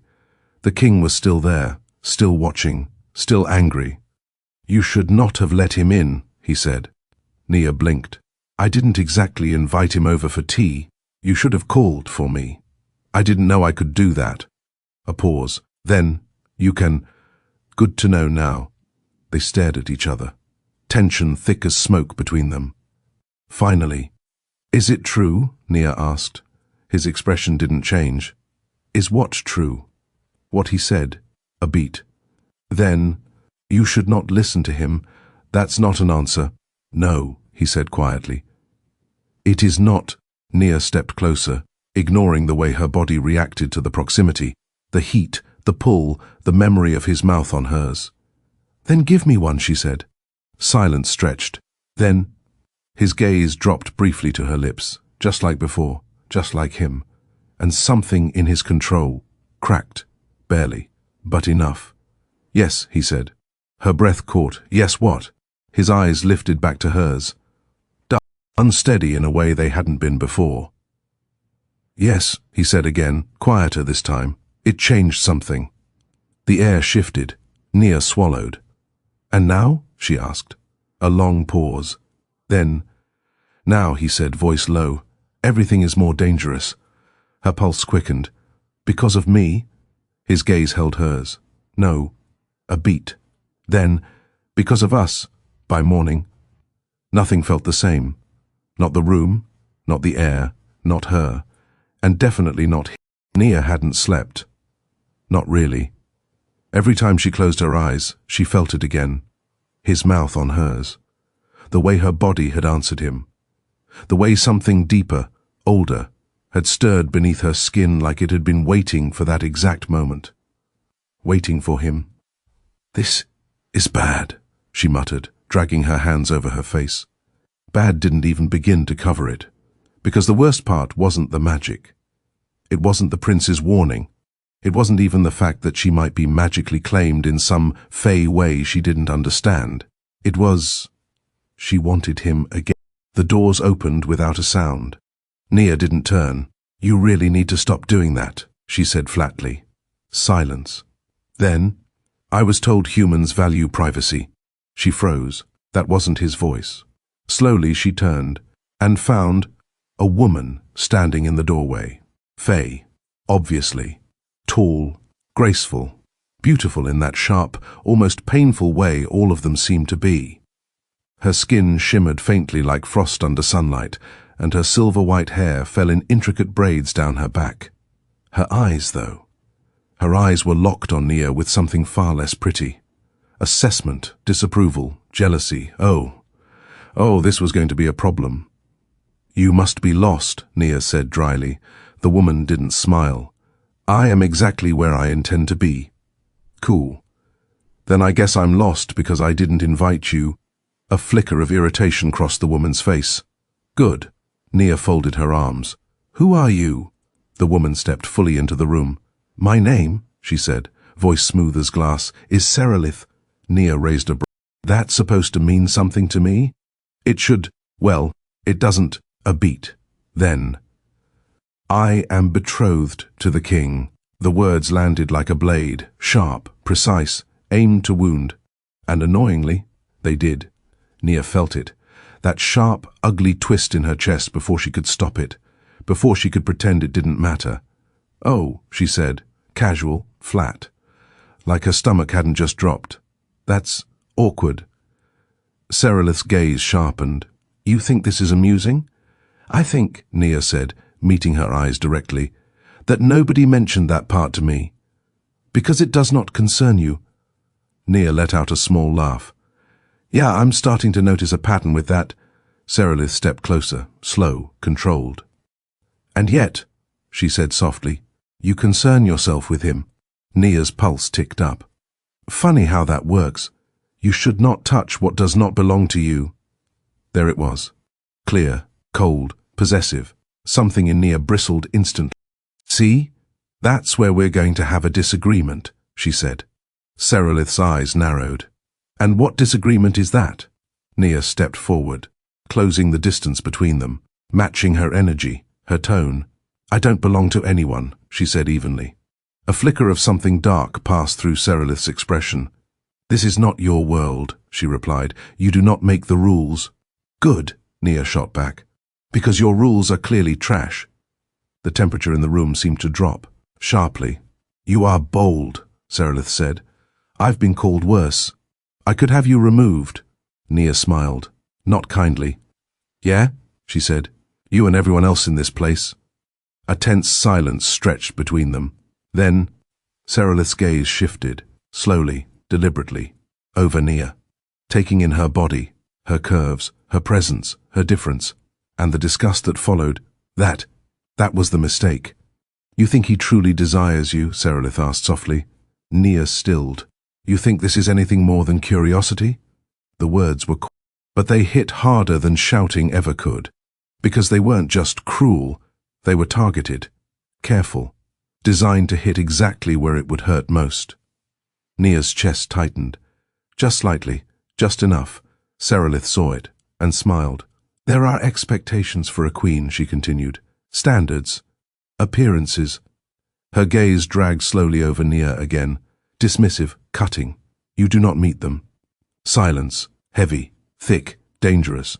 Then, Nia laughed. Soft, sharp, and completely unbothered. Or at least, that's how it sounded. That's funny, she said. Serelith's smile faltered slightly. Why? Because, Nia stepped closer, voice lowering. He didn't seem to have a problem with it last night.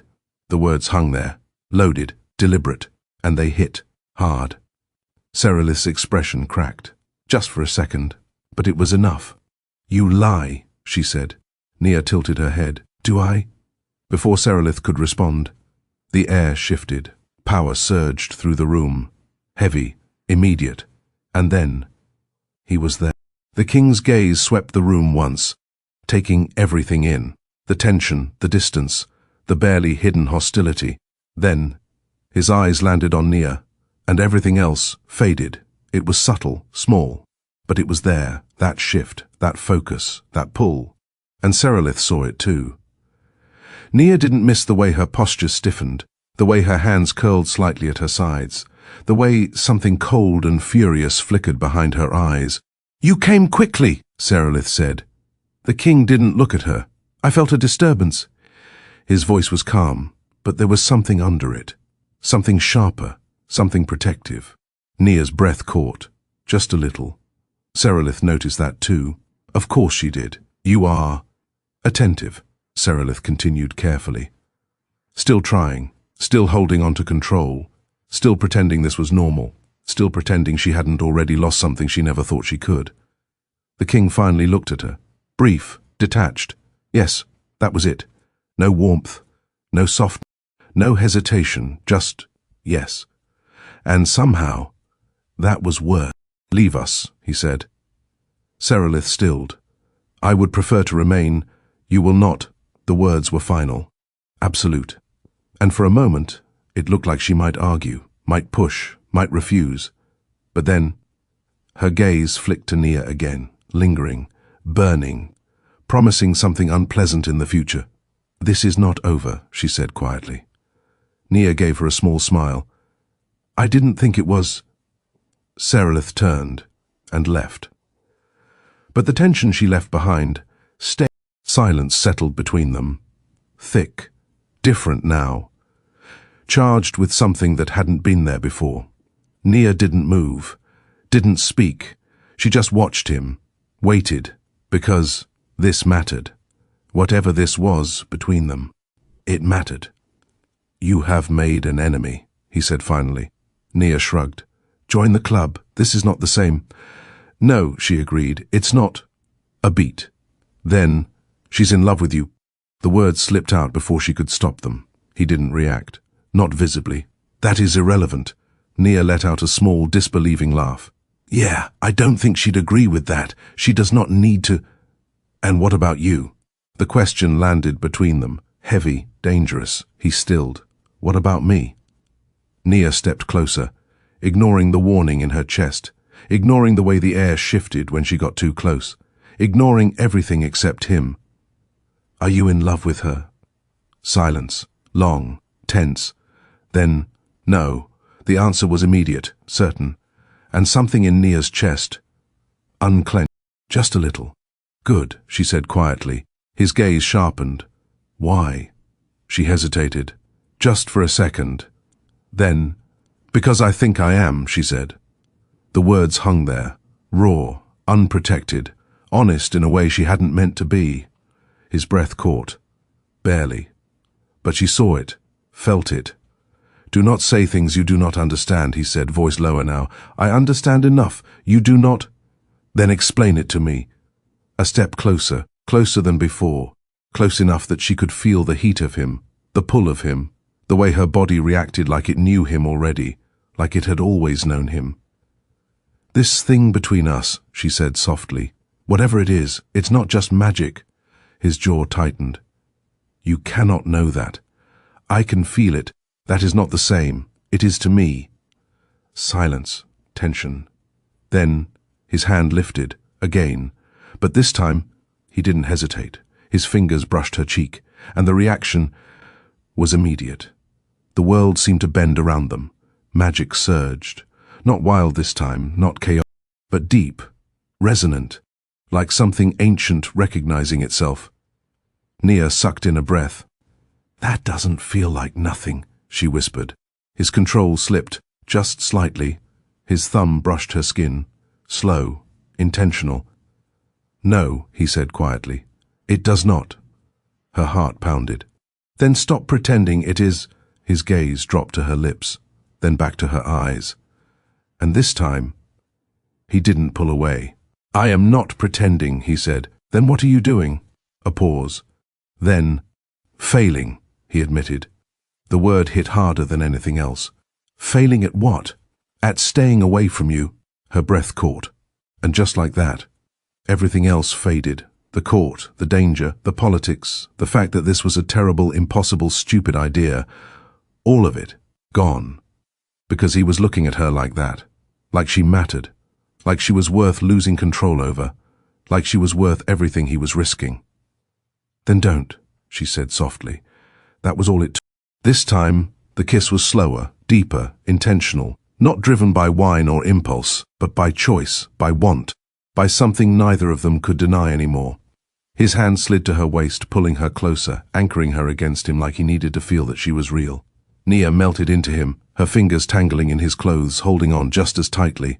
The magic responded again, but differently, warmer, stronger, like it had settled, like it approved, like it had been waiting for this, for them, and when he deepened the kiss, there was no hesitation, no stopping, no pulling away, just heat and hunger, and something dangerously close to love. Somewhere deep in the palace, something ancient shifted, watching, awakening, and very, very pleased. Because whatever this was, whatever they were becoming, it was exactly what it had been waiting for. The moment their lips parted, the world. It didn't happen slowly. There was no warning, no gentle shift. 1 second Nia was wrapped in him, heat, breath, the steady, grounding pull of something that felt terrifyingly close to right, and the next. The walls, a crack split through the air like thunder. Magic, violent, jagged, ripped across the room, shattering the calm, bending the light, distorting everything it touched. Nia gasped, stumbling back as the floor beneath her feet lurched. "What the hell?" The king's hand snapped out, catching her before she fell. But his focus wasn't on her. It was on the walls, on the creeping darkness forcing its way through the edges of the room like rot spreading through something once alive. "They found you," he said. Low. Deadly. Nia's stomach dropped. "They?" The answer came in the form of a hand. Not human, not Fae, something wrong. Too long, too thin, too many joints. It pushed through the wall like it didn't belong to the same reality, and then another followed. And another, clawing, reaching, hungry. "Oh, that is not okay," Nia said, backing up fast. The king moved in front of her instantly. Shielding, always shielding. "They should not be able to cross this barrier," he said, more to himself than to her. Yeah, well, they clearly didn't get the memo. The room shuddered again, and then a voice, not from the door, not from outside, but from everywhere at once. "You opened it." Nia froze. Ice crawled down her spine. "I didn't open anything. You did." The voice was layered, broken, like multiple things speaking at once through a single mouth. "Our king touches what is ours." Nia's pulse slammed against her ribs. "Okay, first of all, absolutely not." The king's power surged, violent, explosive. The shadows recoiled slightly, hissing as golden light burned through the room, forcing them back. "You will not take her," he said. His voice wasn't calm anymore. It wasn't controlled. It was fury, raw, ancient, terrifying. And the things in the walls laughed. "You have already given her—" The words twisted in the air. "Wrong. You marked her." Nia's breath caught. The king's jaw tightened. "That mark is mine," the voice continued, sharp and gleeful. "And through it, so is she." "No," Nia said immediately. "Nope. That's not how that works." The shadows pulsed, closer, stronger. "Then why," the voice whispered, "can we feel her so clearly now?" Silence, heavy, awful, because Nia felt it too, that connection, not just to the king, but something else, something deeper, something watching her from the cracks between worlds. "Oh," she breathed, "that's bad." The king turned to her sharply. "Stay behind me." "Yeah, that's not going to be enough this time," she said, voice tight. Because the walls, they weren't just cracking anymore. They were opening, and what waited on the other side wasn't just reaching. It was coming through. The first creature slipped into the room like smoke given shape. Tall, wrong, its body stretched too thin, limbs bending in ways that didn't make sense, its face shifting constantly, never settling, never real. But its eyes locked onto Nia instantly, and it smiled. "We see you." Nia's chest tightened. "I don't like that," she muttered. The king moved without hesitation. His magic struck like lightning, sharp, blinding, cutting through the creature before it could take another step. It screamed, a sound that didn't belong in any world, and dissolved into nothing. For a second, there was silence. Then, more hands pushed through the walls. More shadows slipped inside. More voices whispered, "You cannot stop us." He opened the way. "She is the way." Nia's pulse pounded. "Okay," she said, backing up again. "We need a better plan. There is no time." "Great. Love that for us." Another creature lunged. The king cut it down instantly, but this time 2 more took its place. Then 3. Then 5. They weren't stopping. They were pouring in, like something had finally broken, and now it couldn't be contained. "Nia." She looked at him, really looked. And, for the first time, there was something in his expression she hadn't seen before. Not just anger, not just control, fear. "Don't do that," she said immediately. His jaw tightened. "You need to listen to me." "Nope.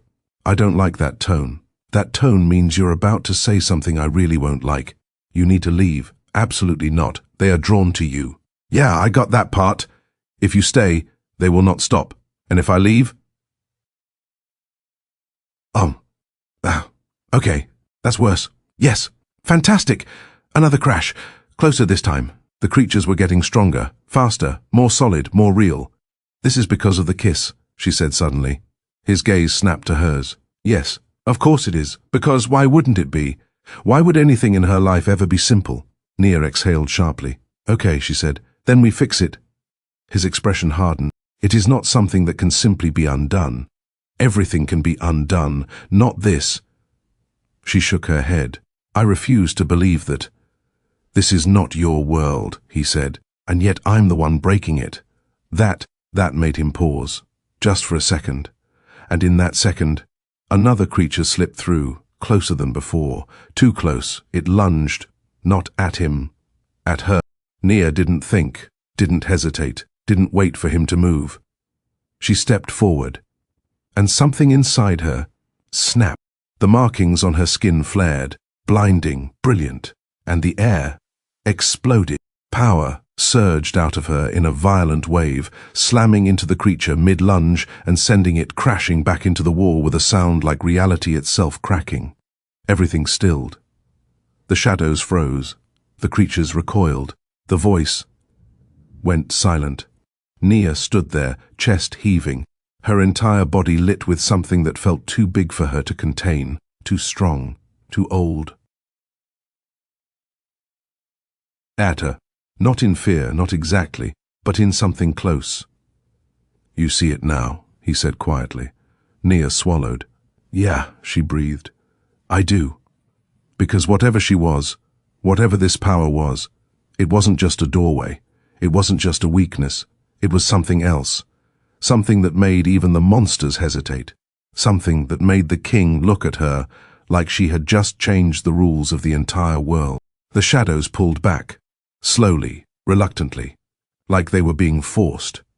But before they disappeared completely, the voice returned, soft, whispering, promising, "This is not over, it is only beginning."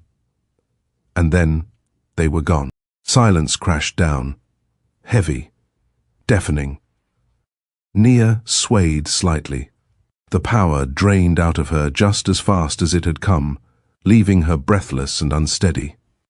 "Okay," she muttered. "I think I just did something very stupid." The king was already at her side, steadying her, holding her upright. "No," he said quietly, his gaze locked onto hers. Intense, certain. "You did something impossible." Her pulse skipped. "That doesn't sound better." "It is not." A beat. Then, his hand tightened slightly at her waist, and this time, he didn't let go. "Everything has changed now," he said. Nia let out a weak laugh. "Yeah," she said. "I'm starting to get that." His gaze softened, just slightly. "But this time," he added, voice lower, "they are not the only ones who see you." Her breath caught. "What does that mean?" A pause. Then, "It means," he said, "the entire realm will come for you." Nia blinked. "You know, I was really hoping you weren't going to say that." His lips brushed her temple.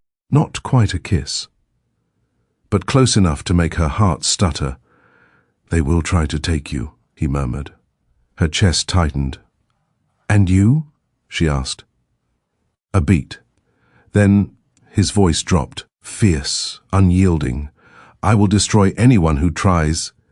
And this time, Nia believed him, which was almost as terrifying as everything else. The palace did not recover. It pretended to. That was worse. Servants still moved through the halls. Music still played in distant chambers. The court still gathered, whispered, watched. But beneath it all, something had shifted. Nia could feel it in the way the air clung to her skin, in the way shadows lingered too long, in the way every gaze that landed on her now held something new. Not just curiosity, not just disdain. Recognition. "They're staring harder now," Nia muttered under her breath. "They are aware of you now," the king replied. "That's not comforting. It is not meant to be." She shot him a look. "Do you ever say anything reassuring?" "No, cool." Love that consistency, but she stayed close to him anyway, closer than before, closer than was safe, closer than she was willing to admit she wanted to be. They walked side by side through one of the long, arched corridors, silver light filtering through towering windows that showed a sky that didn't quite belong to any world she recognized. Nia could feel it again. That pull, that connection, stronger now, not just when he touched her, not just when he looked at her, always. Like a thread had been tied between them, and no matter how far she moved, she could feel exactly where he was. It should have been suffocating. It wasn't. That was the problem. "You're hiding something," she said suddenly. He didn't look at her. "I hide many things." "Yeah, I figured. I meant from me." A pause. Then, "Yes." Nia snorted. "Wow, honesty, growth." He ignored that. "What do you want to know?" She slowed her steps, turned to face him fully. "You keep talking around things," she said. "About me. About this." She gestured between them. "About what I am." His gaze settled on her. Careful, measured. "And now there's all of this," she added, quieter. "The monsters. The court. Your very angry, almost fiancé. She is no longer relevant." "That's not how that works," Nia said. "She definitely still thinks she is." A flicker of irritation crossed his face. "She will be dealt with." "Okay, see," again, not reassuring. Silence stretched. Then, "You want answers," he said. "I do." A beat. "You will not like them." Nia crossed her arms. "Try." He studied her for a long moment, like he was weighing something, measuring consequences, calculating risks. And then, "What do you know of names?" he asked. Nia blinked. "Like, names?" "Yes, She frowned. "And not just a word." Tightly. "It is power," he said. "Identity, truth." Something about the way he said it made her pay attention, really pay attention. "If someone knows your true name," he added, "they can control you." Nia stilled. "That's not great." "No. Do you know mine?" "Yes." Her eyes narrowed. "Did I tell you?" "No." "Then how do you—" "I felt it." Nia blinked. "That's invasive." "It is connection." Still invasive. A faint flicker of something, almost amusement, touched his expression, then faded. "Most Fae guard their true names carefully," he continued. "They offer false ones, titles, masks." "And you?" she asked. "I do the same." "Of course you do." A beat. Then Nia stepped closer, something pulling her forward, something reckless, something curious. "Then what's your real name?" she asked. Silence, heavy, immediate. The air itself seemed to still, watching, waiting. The king went very, very still. "You should not ask that," he said quietly. Nia's pulse picked up. "Why not?" "Because I should not give it." Her heart thudded. "Okay," she said slowly. "That sounds like exactly the kind of thing I need to hear. This is not a game. I know that. Do you?" His gaze locked onto hers. Sharp, intense. "If I give you my name," he said, "you will have power over me." Nia held his gaze. "I don't want power over you. That does not change the fact that you would have it." "Then don't give it to me." A pause. Then, "Would you refuse it?" he asked. The question hit differently than she expected. Softer. More dangerous. Nia hesitated. Because this wasn't just about curiosity anymore. This was trust. This was vulnerability. This was him offering something that clearly mattered, and asking if she would take it. "No," she said quietly. His breath shifted, barely, but she felt it. "No," she repeated, steadier this time. "I wouldn't refuse it." Silence stretched. Then you should not have it." Nia's chest tightened. "Why?" A long pause. Then, "Because I do not trust myself," he said. That wasn't what she expected. "What does that mean?" "It means," he said, voice lower now, "that if you had that power, I might not care." Her breath caught. Not care about what? About the consequences. The words settled between them, heavy, loaded, because she understood what he wasn't saying. Wouldn't say. Wouldn't let himself say. "Say it," she murmured. His gaze flicked to hers, sharp, guarded. "Say what? What you're not saying?" A beat. Then, "I am already compromised," he said. Her pulse quickened. "Because of me?" "Yes." "Then we're even," she said softly. "Because I'm definitely compromised too." Something in his expression shifted, cracked, just slightly. "You should not be," he said. Too late. Silence. Then he stepped closer, close enough that the air between them felt too thin, too charged. "You do not understand what I am risking," he said. "Then tell me." "I cannot—" "Won't," she corrected. His jaw tightened. "Both." Nia exhaled slowly. "Okay," she said. "Then let's simplify it." She lifted her chin slightly, met his gaze head-on. "No politics, no court, no magic rules I don't understand." A step closer, just one, but it closed the space between them completely. "Do you want me?" she asked. The question hung there, raw, unavoidable. His control snapped, not loudly, not violently, but "Yes." The word came out like a confession, like a surrender, like something dragged out of him against his will. Nia's heart stuttered. "Then stop pretending this isn't real." His hand lifted, slow, deliberate. This time it didn't hover, it didn't hesitate. It cupped her face, firm, certain, grounding. "It is real," he said quietly. Her breath hitched. "Then what's your name?" she whispered. Silence, long, tense, and then he leaned closer, close enough that his lips brushed her ear, close enough that she could feel the weight of what he was about to do. "You should not have this," he murmured. "Probably not," she whispered back. A pause, a final moment of hesitation. Then he gave it to her. The world reacted instantly. The moment his true name left his lips, the air shattered. Magic surged outward in a violent, radiant wave, ripping through the corridor like a storm unleashed. The walls trembled, the ground cracked. The very realm seemed to shudder in response. Nia gasped as the power slammed into her. Not hurting, but overwhelming. Too much, too deep, too intimate. His name burned into her mind, not just a sound, not just a word, but a presence, a truth, a piece of him that no one else should have. Her knees buckled slightly. He caught her instantly, holding her steady, holding her close. "You see now," he said softly. Her pulse raced. "Yeah," she breathed. "Yeah, I do." Because it wasn't just power.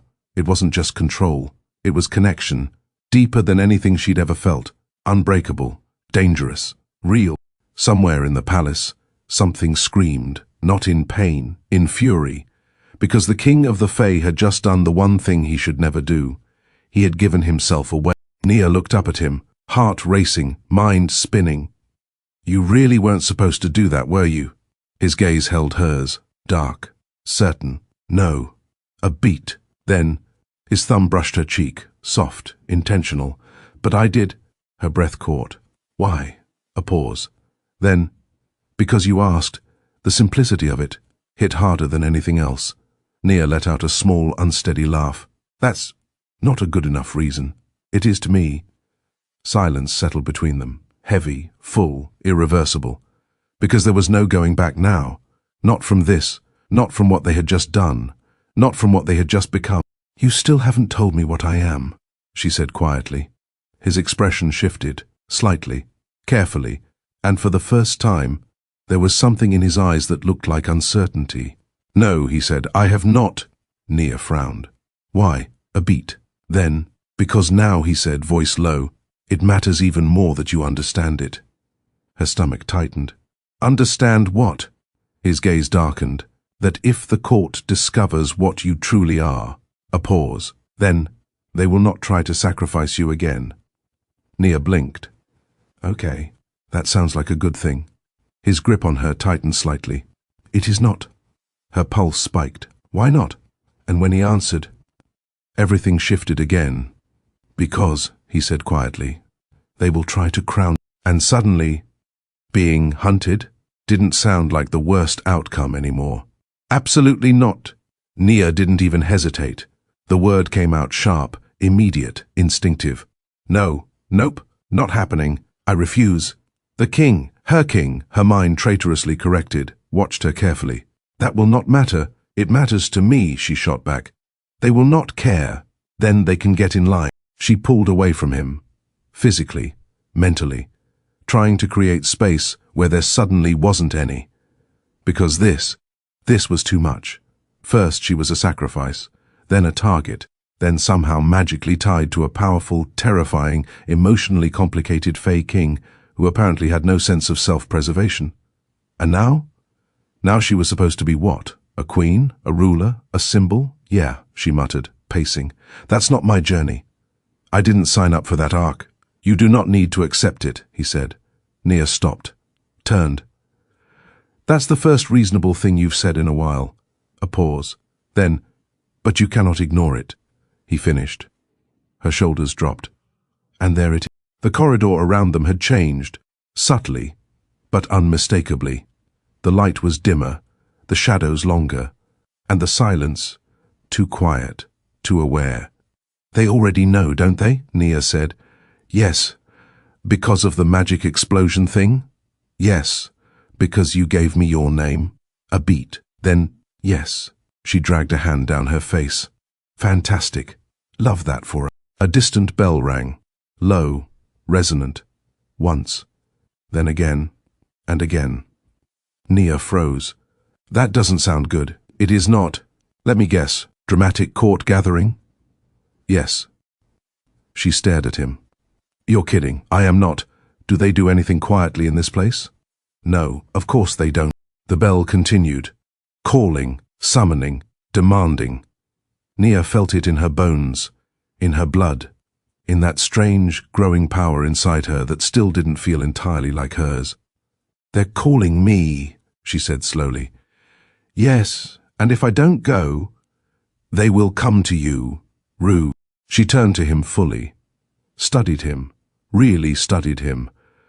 "Because This was it, the turning point. The moment where everything either spiraled completely out of control or somehow became something else entirely. You knew this could happen, she said. It wasn't a question. He didn't deny it. Yes, and you still gave me your name. Yes. Her chest tightened. Why? He held her gaze. Steady, certain. Because I would rather lose the throne than lose you. The words hit like a physical force, knocking the breath out of her, shifting something deep and permanent inside her chest. Don't say things like that, she whispered. Why? Because I might believe you. You should. That's the problem. Silence stretched. Heavy. Real. Then, Nia let out a slow breath. Okay. The king frowned slightly. Okay? She nodded once. Sharp. Resolved. If they want a queen, she said, they're going to have to deal with me first. Something in his expression shifted. Not relief, not exactly, but something close. You intend to face them. I intend to talk to them, she corrected. Let's not get dramatic. They will not simply listen. They're going to, she said, because I'm done reacting. I'm done being dragged around. I'm done being the sacrifice, the threat, the whatever the hell I am. Her voice steadied, strengthened. I decide what happens to me. The air around her responded, subtle but undeniable. Her power, listening, agreeing. The king watched her closely. You are changing, he said. Nia glanced at him. Yeah, she said. I noticed. The bells stopped, abruptly. The silence that followed was worse. Time, he said. Yeah, she muttered. I figured. They walked together. Not side by side this time, closer. His hand brushed hers once, twice. Then he took it, fully, deliberately. Like he didn't care who saw, like he wanted them to. Nia didn't pull away, couldn't, didn't want to. And that said more than anything else. The throne room was already full. Of course it was. Fae lined the massive chamber.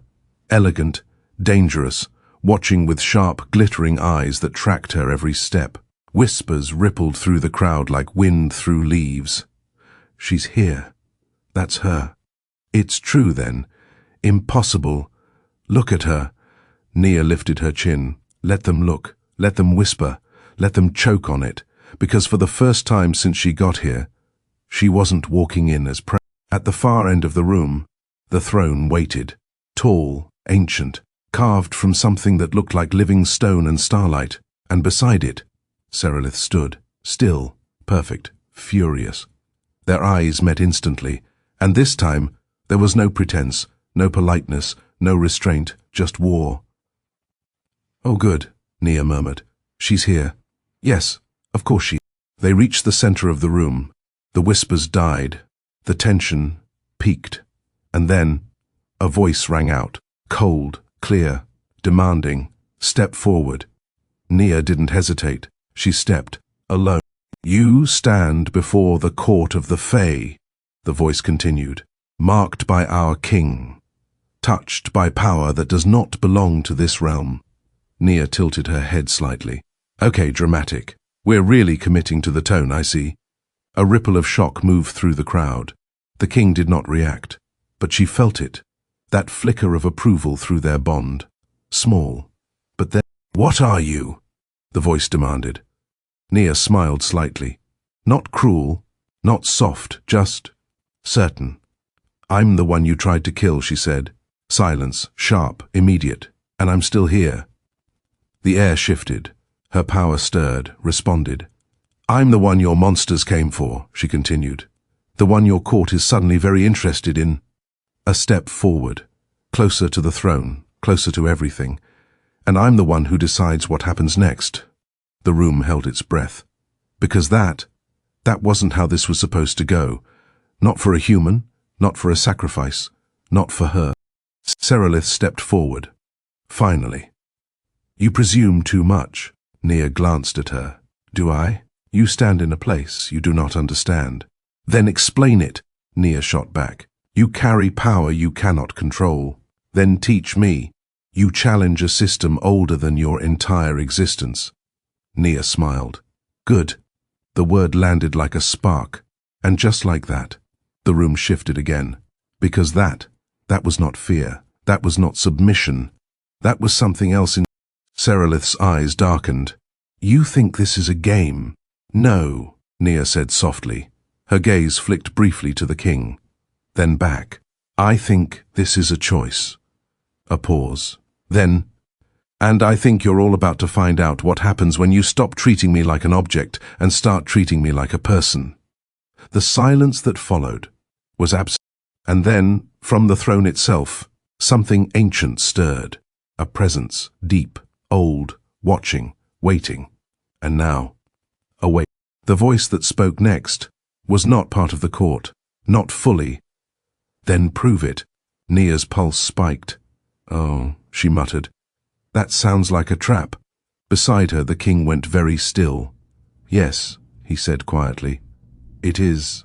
The presence deepened, pressing against the room, against her, testing.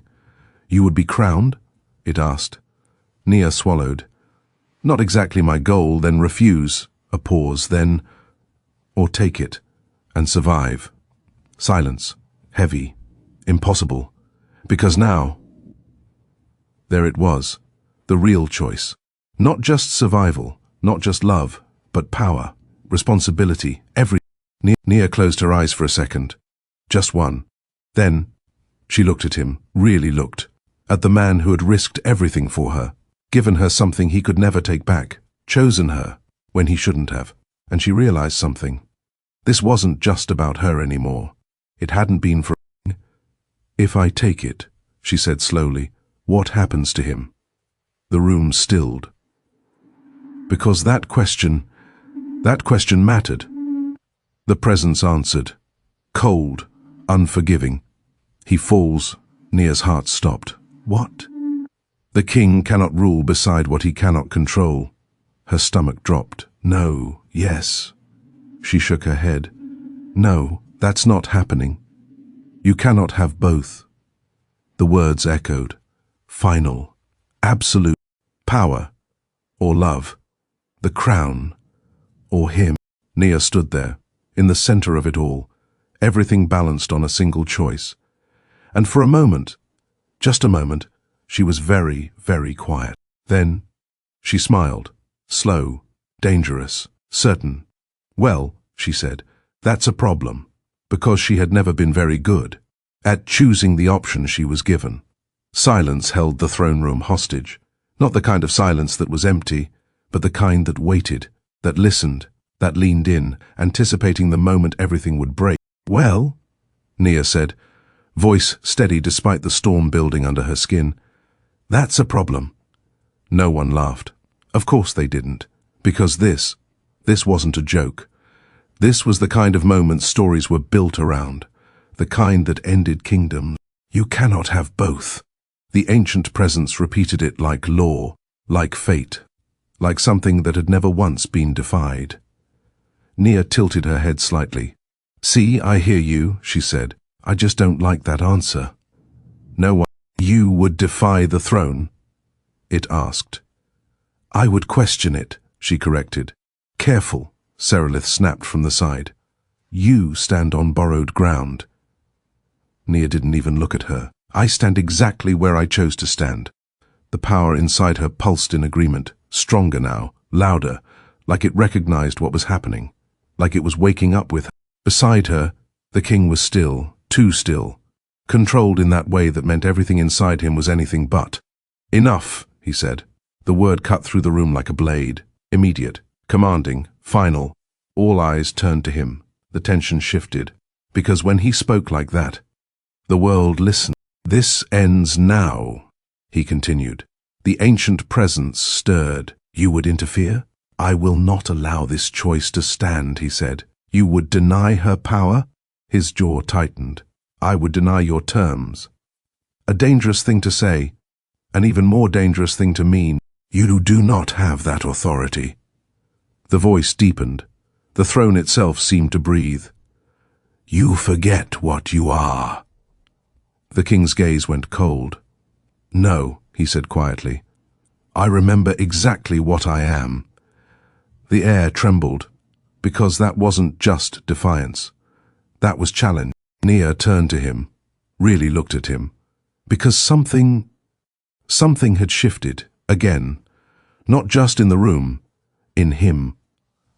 The control was still there, but beneath it, something older stirred, something that didn't feel like a king bound by rules, something that felt like the reason those rules existed. "You're hiding something," she said softly.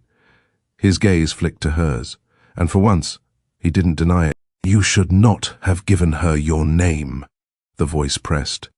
That made the entire room go still. Shock rippled through the court like a physical force. Serelith's head snapped toward him. "You what?" she breathed. Nia blinked. "Oh," she muttered. "So we're announcing that now." The court erupted into whispers, faster, louder, disbelief, fury, fear. Because that was unforgivable, unthinkable, unheard of. "You have broken the oldest law," the presence said. "Yes," he replied. No hesitation, no regret, just truth. Nia's heart pounded, because even she understood now. That was bigger than everything else. Giving his name? That wasn't just reckless, that was catastrophic. "Why would you do that?" Serelith demanded. Her composure was cracking now, shattering. "Why would you give her that power?" The king didn't look at her, didn't acknowledge her, didn't even seem to hear her. Because his attention was on Nia. Only Nia. "You wanted truth," he said quietly. Her breath caught. "Yeah," she said, "I did. Then you will have all of it." Something in his tone made her pulse spike. "It's about to get intense." "It is." A beat. Then he turned fully toward her, and for the first time, there was no distance between them. Not physically, not emotionally, not magically. Nothing held back.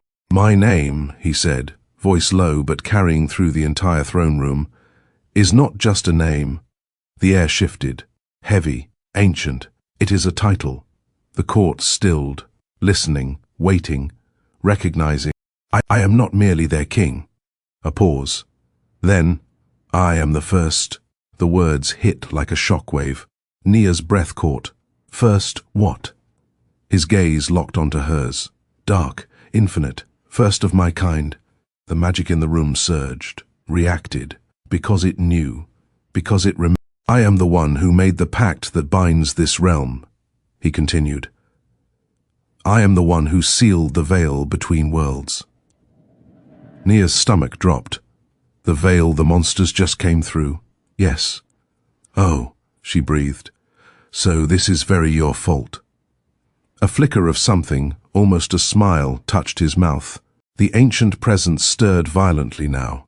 "You were meant to remain bound to the throne, and I was," he said. A beat, until I chose otherwise. Nia's pulse pounded. "You're not just a king," she said slowly. "No.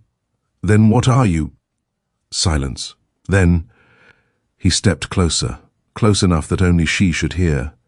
But somehow, everyone did. "My name," he said, finally, fully, "is Aethrix." The world broke again. The moment the name settled into the air, reality itself seemed to bend around it. The court gasped as one. Some recoiled, some dropped to their knees, some looked at him like they were seeing him for the first time, or remembering something they had desperately tried to forget. Because that name was not just power. It was legend. It was fear. It was the kind of thing whispered in stories meant to warn, not comfort. Nia felt it, the weight of it, the truth of it, because when he had given her his name before, she hadn't understood it. Not fully, not like this. Now she felt all of it, every piece, every layer, every dangerous, impossible part of him. "Aethrix," she repeated softly. The name burned on her tongue, felt right, felt his eyes closed briefly, like the sound of it from her, did something to him. Something deeper than magic. "You gave her that name?" Serelith whispered. Horror, fury, something broken. "You gave her everything." Nia glanced at her, then back at him. "Did you?" she asked. Aethrix opened his eyes, and there was no hesitation, no regret, no doubt. "Yes." The word settled into her chest like a heartbeat. steady, certain, real. The presence roared, furious now, uncontrolled. Then the law is broken. The throne cracked, light spilling through ancient fractures. The bond is irreversible. Nia's pulse spiked. That sounds bad. It is, Aetherix said. Cool, great. Love that. The voice deepened, colder, final. Then the choice is no longer hers alone. The air tightened, the magic surged, and suddenly, this wasn't just about her decision anymore. It was about what they had already done, what they had already become, what the realm itself now had to answer to. Nia looked at him, at Aetherix, at the man who was far more than a king, who had given her something no one else ever could, who had chosen her against everything. You really don't do anything halfway, do you? She muttered. A faint, dangerous smile touched his lips. Not with you. Her heart stuttered. The throne pulsed. The court held its breath, and the ancient voice spoke one last time, cold, unyielding, chained. Then let the realm decide what you become. And just like that, the final game had begun. The throne shattered. Not completely, not yet, but enough. Cracks split through the ancient stone like veins of light, pulsing with something alive, something that had been waiting far too long to wake. The entire court staggered as magic surged outward in a violent wave, not controlled, not contained. Nia gasped as power ripped through her body. Not like before, not sharp, not foreign. This felt like something answering her, like something had been knocking from the inside this entire time. And now the door had been blown wide open. A voice filled the room. Not the throne, not the court, not even the ancient presence. Something older, something deeper, something that did not belong to this realm at all. The marked one stands where endings begin. The words echoed everywhere and nowhere. Inside her bones, inside her mind, inside her soul. Nia's knees buckled. But she didn't fall. Aetherix was there instantly, steadying her. Always there, always. What is that? She breathed. His expression had gone still, not calm, not controlled, something else. Recognition. A prophecy, he said. The court erupted, not in whispers this time, in fear, raw, unfiltered, because prophecy in the Fae realm was not guidance, it was inevitability. She who was given but did not break. The voice continued. Light and shadow twisted together in the air, forming shapes. Creatures, monsters, things with too many limbs, too many eyes, too many teeth. They clawed at the edges of reality, pressing against something invisible. Hungry. Watching, Nia stiffened. Those are the things that came through the door. Yes, Aetherix said quietly, and worse. Cool. Love that escalation. She who carries the door within her flesh. The markings on Nia's skin flared violently, gold and black, light and void. Her breath hitched as the magic surged again. And this time, she saw a world beyond this one, dark, endless, filled with creatures that didn't live, they consumed. Entire skies devoured, entire realms reduced to nothing, not destroyed, eaten. Nia staggered back. Yeah, no, no, absolutely not. Aetherix caught her again. Stay with me. I'm trying, she snapped. Your apocalypse is very distracting. The prophecy deepened. Stronger. Closer. Bound to the king who broke the first law, every gaze in the room snapped to Aetherix. Power rolled off him now, uncontained, ancient, terrifying, because they all understood now, this wasn't just about love, this wasn't just about rebellion, this was about something far bigger than both.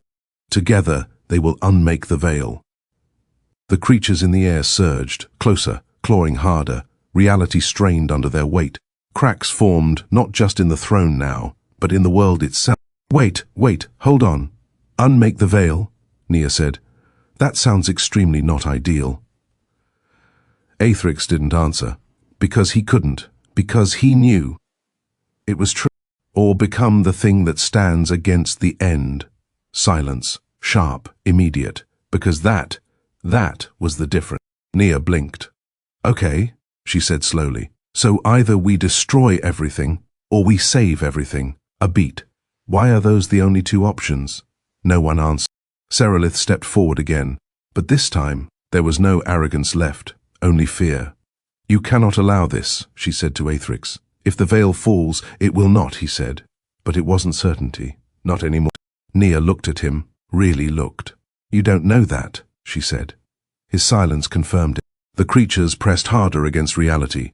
One of them broke through, just a claw, long, black, dripping with something that hissed against the floor. The court screamed. Fae scrambled back. Magic lashed out, but it barely slowed the thing. Okay, Nia shouted. We are officially out of time. The claw dragged further in. Then a second. Then a face, if it could even be called that. Too wide, too wrong. Smiling with a mouthful of ending, Aethrix stepped forward, power gathering in his hands. Enough to destroy it. Enough to destroy everything. Nia, he said, a warning, a choice. Because if he unleashed that, there would be consequences. Massive ones. Irreversible ones. Nia's heart pounded, fast, loud, terrified. But beneath that, something else rose. That power, her power, the doorway. No, she said. Aethrix stilled. What? I'm the door, right? She said. Yes, then I can close it. His expression shifted, sharp, alarmed. You do not know that. I don't, she said. But I know I'm not letting that thing walk in here like it pays rent. The creature lunged. And Nia stepped forward. Power exploded. Not outward, not destructive. Focused, intentional. The markings on her skin burned white-hot as she reached out, not with her hands, but with something deeper, something ancient, something that had been waiting for her to understand. I'm not your doorway, she said. Her voice layered now, echoing, stronger. I'm your wall. The creature shrieked. Reality snapped back. Violently, the claw shattered into nothing. The cracks sealed. The pressure vanished, like it had never been. Silence. Complete. Absolute. Nia swayed. Okay, she whispered. That felt important. Aethrix was at her side instantly. You held it back. I did, she said. Let's not make me do that again any time soon. The court stared, not in fear now, not entirely. Something else had taken its place. Something deeper. Recognition. The prophecy had spoken, and she had answered. Serelith dropped to one knee. The sound echoed, then another, and another, until the entire court followed. Not to Aethrix. To her. Nia blinked. Oh no. Aethrix's lips curved slightly. You wanted a choice, he said softly. She groaned. I take it back. Too late. The throne pulsed. Reforming, changing. No longer singular, no longer meant for one. 2 seats. Nia stared at it, then at him, then back at the throne. You've got to be kidding me. Aethrix stepped closer, his hand finding hers again. Steady, certain. I told you, he said quietly. I do not do anything halfway. The air shifted, magic settled, the realm adjusted. But far beyond the veil, something stirred, watching, waiting, hungry. Because the door had not just been closed, it had been noticed, and now, whatever lived in that endless dark, knew her name. Nia exhaled slowly. So, she muttered, staring at the twin throne, on a scale of 1 to completely doomed. Aethrix squeezed her hand. Completely doomed. She nodded. Yeah, she said. Sounds right. They stepped forward together, toward the throne, toward whatever came next, and far beyond their world. Something smiled. Epilogue. The wedding was nothing like Nia expected. Then again, nothing in the Fae realm ever was. There were no soft vows whispered in quiet halls, no gentle music drifting through candlelight, no simple ceremony where love was the only thing that mattered. This was the Fae, and the Fae did nothing small. The sky itself had split open. Stars burned brighter than they should, swirling in slow, deliberate patterns above the palace like they were watching, like they were witnessing. Creatures gathered from every corner of the realm, winged, horned, shadowed, radiant, beings Nia still didn't fully understand, all drawn by one thing: power, change. You could still run, she muttered under her breath. Aethrix stood beside her, dressed in something dark and impossibly elegant, shadows woven into the fabric like they obeyed him. You would not get far. Rude, a pause. Then, softer, you would not go alone. Nia glanced at him. And just like that, her nerves steadied. She wore gold, not delicate, not subtle, powerful.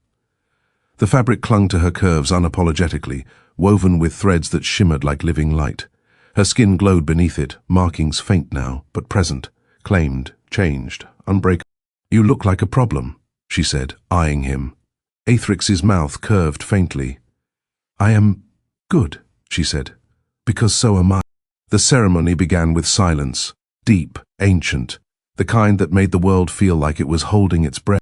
Two stand before the throne, the same vast presence intoned, though it felt different now, less hostile, still powerful, but no longer something standing against them. Not as ruler and subject, a pause, not as sacrifice and king. The air shifted, warm, alive, but as equal forces bound by choice. Aethrix turned to her, and for once, there was no crown on his head, no distance in his posture, no weight of the throne between them, just him. I chose you, he said. Simple, steady, I would choose you again. Nia swallowed, her chest tightening in that way she was still getting used to, that dangerous, overwhelming feeling that came with loving him. Good, she said softly, because I'm not giving you a redo. A faint huff of laughter escaped him. Rare. Real. And I choose you, she added. No hesitation, no fear, not the throne, not the power. Her gaze locked with his. You. Something in him broke at that. Not weakness, not loss, something deeper, something that had been held too tightly for too long. Finally let go. The bond between them flared, bright, visible. Magic wove around their hands as they clasped them together. Gold and shadow, light and dark. Not fighting, not consuming, balancing. Then let it be sealed. The words echoed like law, like fate, like something that could not be undone. The magic surged, not violent, not chaotic, bright. And just like that, Nia became queen of the Fae. The crown didn't sit on her head, it formed, wove itself from light and power, settling into her being rather than resting above it. She felt it immediately. The realm, the magic, the life of it, everything. Oh, she whispered. Aethrix watched her carefully. You feel it? Yeah, she breathed. Yeah, I really do. A beat. That's a lot. His hand tightened around hers. You are not alone. And for the first time since all of this began, she believed that completely. That night, the palace was quieter now. Not silent, never silent, but softer. Like the realm itself was settling after everything that had changed. Nia stood by the massive window in their chambers, staring out at the impossible sky. So, she said slowly, I'm a queen now. Yes, that feels fake. It is not. Yeah, she muttered. I was afraid you'd say that. Aethrix stepped behind her, close, not touching, but near enough that she felt him anyway. Always, you are afraid, he said. Of course I am, she replied. That's a very reasonable reaction to everything that's happening. A pause. Then, quieter. But not of you. That mattered, more than. His hand lifted, slow, intentional. This time when it touched her, there was no hesitation, no restraint, just warmth, connection, truth. You should be, he murmured. Nia huffed softly. Too late. She turned in his arms, and for a moment, they just looked at each other. No court, no prophecy, no world-ending stakes, just them. I meant what I said, she whispered. I know. I chose you. His hand came to her face, gentler than something so powerful had any right to be. And you. The kiss wasn't rushed, wasn't desperate, wasn't uncertain. It was no. Like they had already crossed every line that mattered. Like this was simply the continuation of something inevitable. Something chosen again and again. Magic stirred softly around them. Not wild, not dangerous, but deeply, intimately connected to everything they were. Nia laughed quietly against his lips at one point. "We are absolutely going to cause problems," she murmured. Aethrix's voice dropped. Already had. The night wrapped around them. Close, warm, endless. Weeks later, Nia knew something was different. Before anyone said anything. Before any magic confirmed it. Before even her own mind. She felt it. Not the overwhelming, world-shaking power she had grown used to. Something softer, quieter, but just as undeniable. "Aethrix." He looked up immediately. "What is it?" She hesitated, which, for her, said everything. "I think," she said slowly, "something else is happening." His expression shifted instantly. Concern, focus, readiness. "What do you feel?" Nia placed a hand over her stomach. Her voice dropped. Light. Silence. Complete. Stunned. Impossible. Aethrix didn't move at first. Didn't speak. Didn't breathe. "That is not possible," he said finally. "Yeah," Nia replied. "I've noticed that's kind of a theme here." His gaze dropped to her hand, then back to her face. Something in him, something ancient and unshakable, cracked wide open. "It is unheard of," he said. "Cool," she said. "We love breaking rules." But there was something else now, something neither of them missed. The air shifted, the magic around them changed. Because this wasn't just life. This was something new, something that had never existed before. Half human, half fae, and something far beyond the veil, in that endless dark. Something stirred, stronger this time, closer, hungry. Because the prophecy had not ended, it had only begun. And now, it wasn't just about them anymore. It was about what they had created. Nia exhaled slowly. "Okay," she said. Aethrix stepped closer, hand over hers, grounding, certain. "We face it together," he said. She looked up at him, at her king, her equal, her impossible, dangerous, chosen love. "Yeah," she said, a small, knowing smile forming. Together, outside, the stars shifted, watching, waiting, and somewhere, something whispered her name. The end, or perhaps the beginning. Hey everyone, thanks for watching. If you loved it, don't forget to like, subscribe, and hit that bell icon for more amazing content. Up a comment with your favorite moment, and I'll see you in the next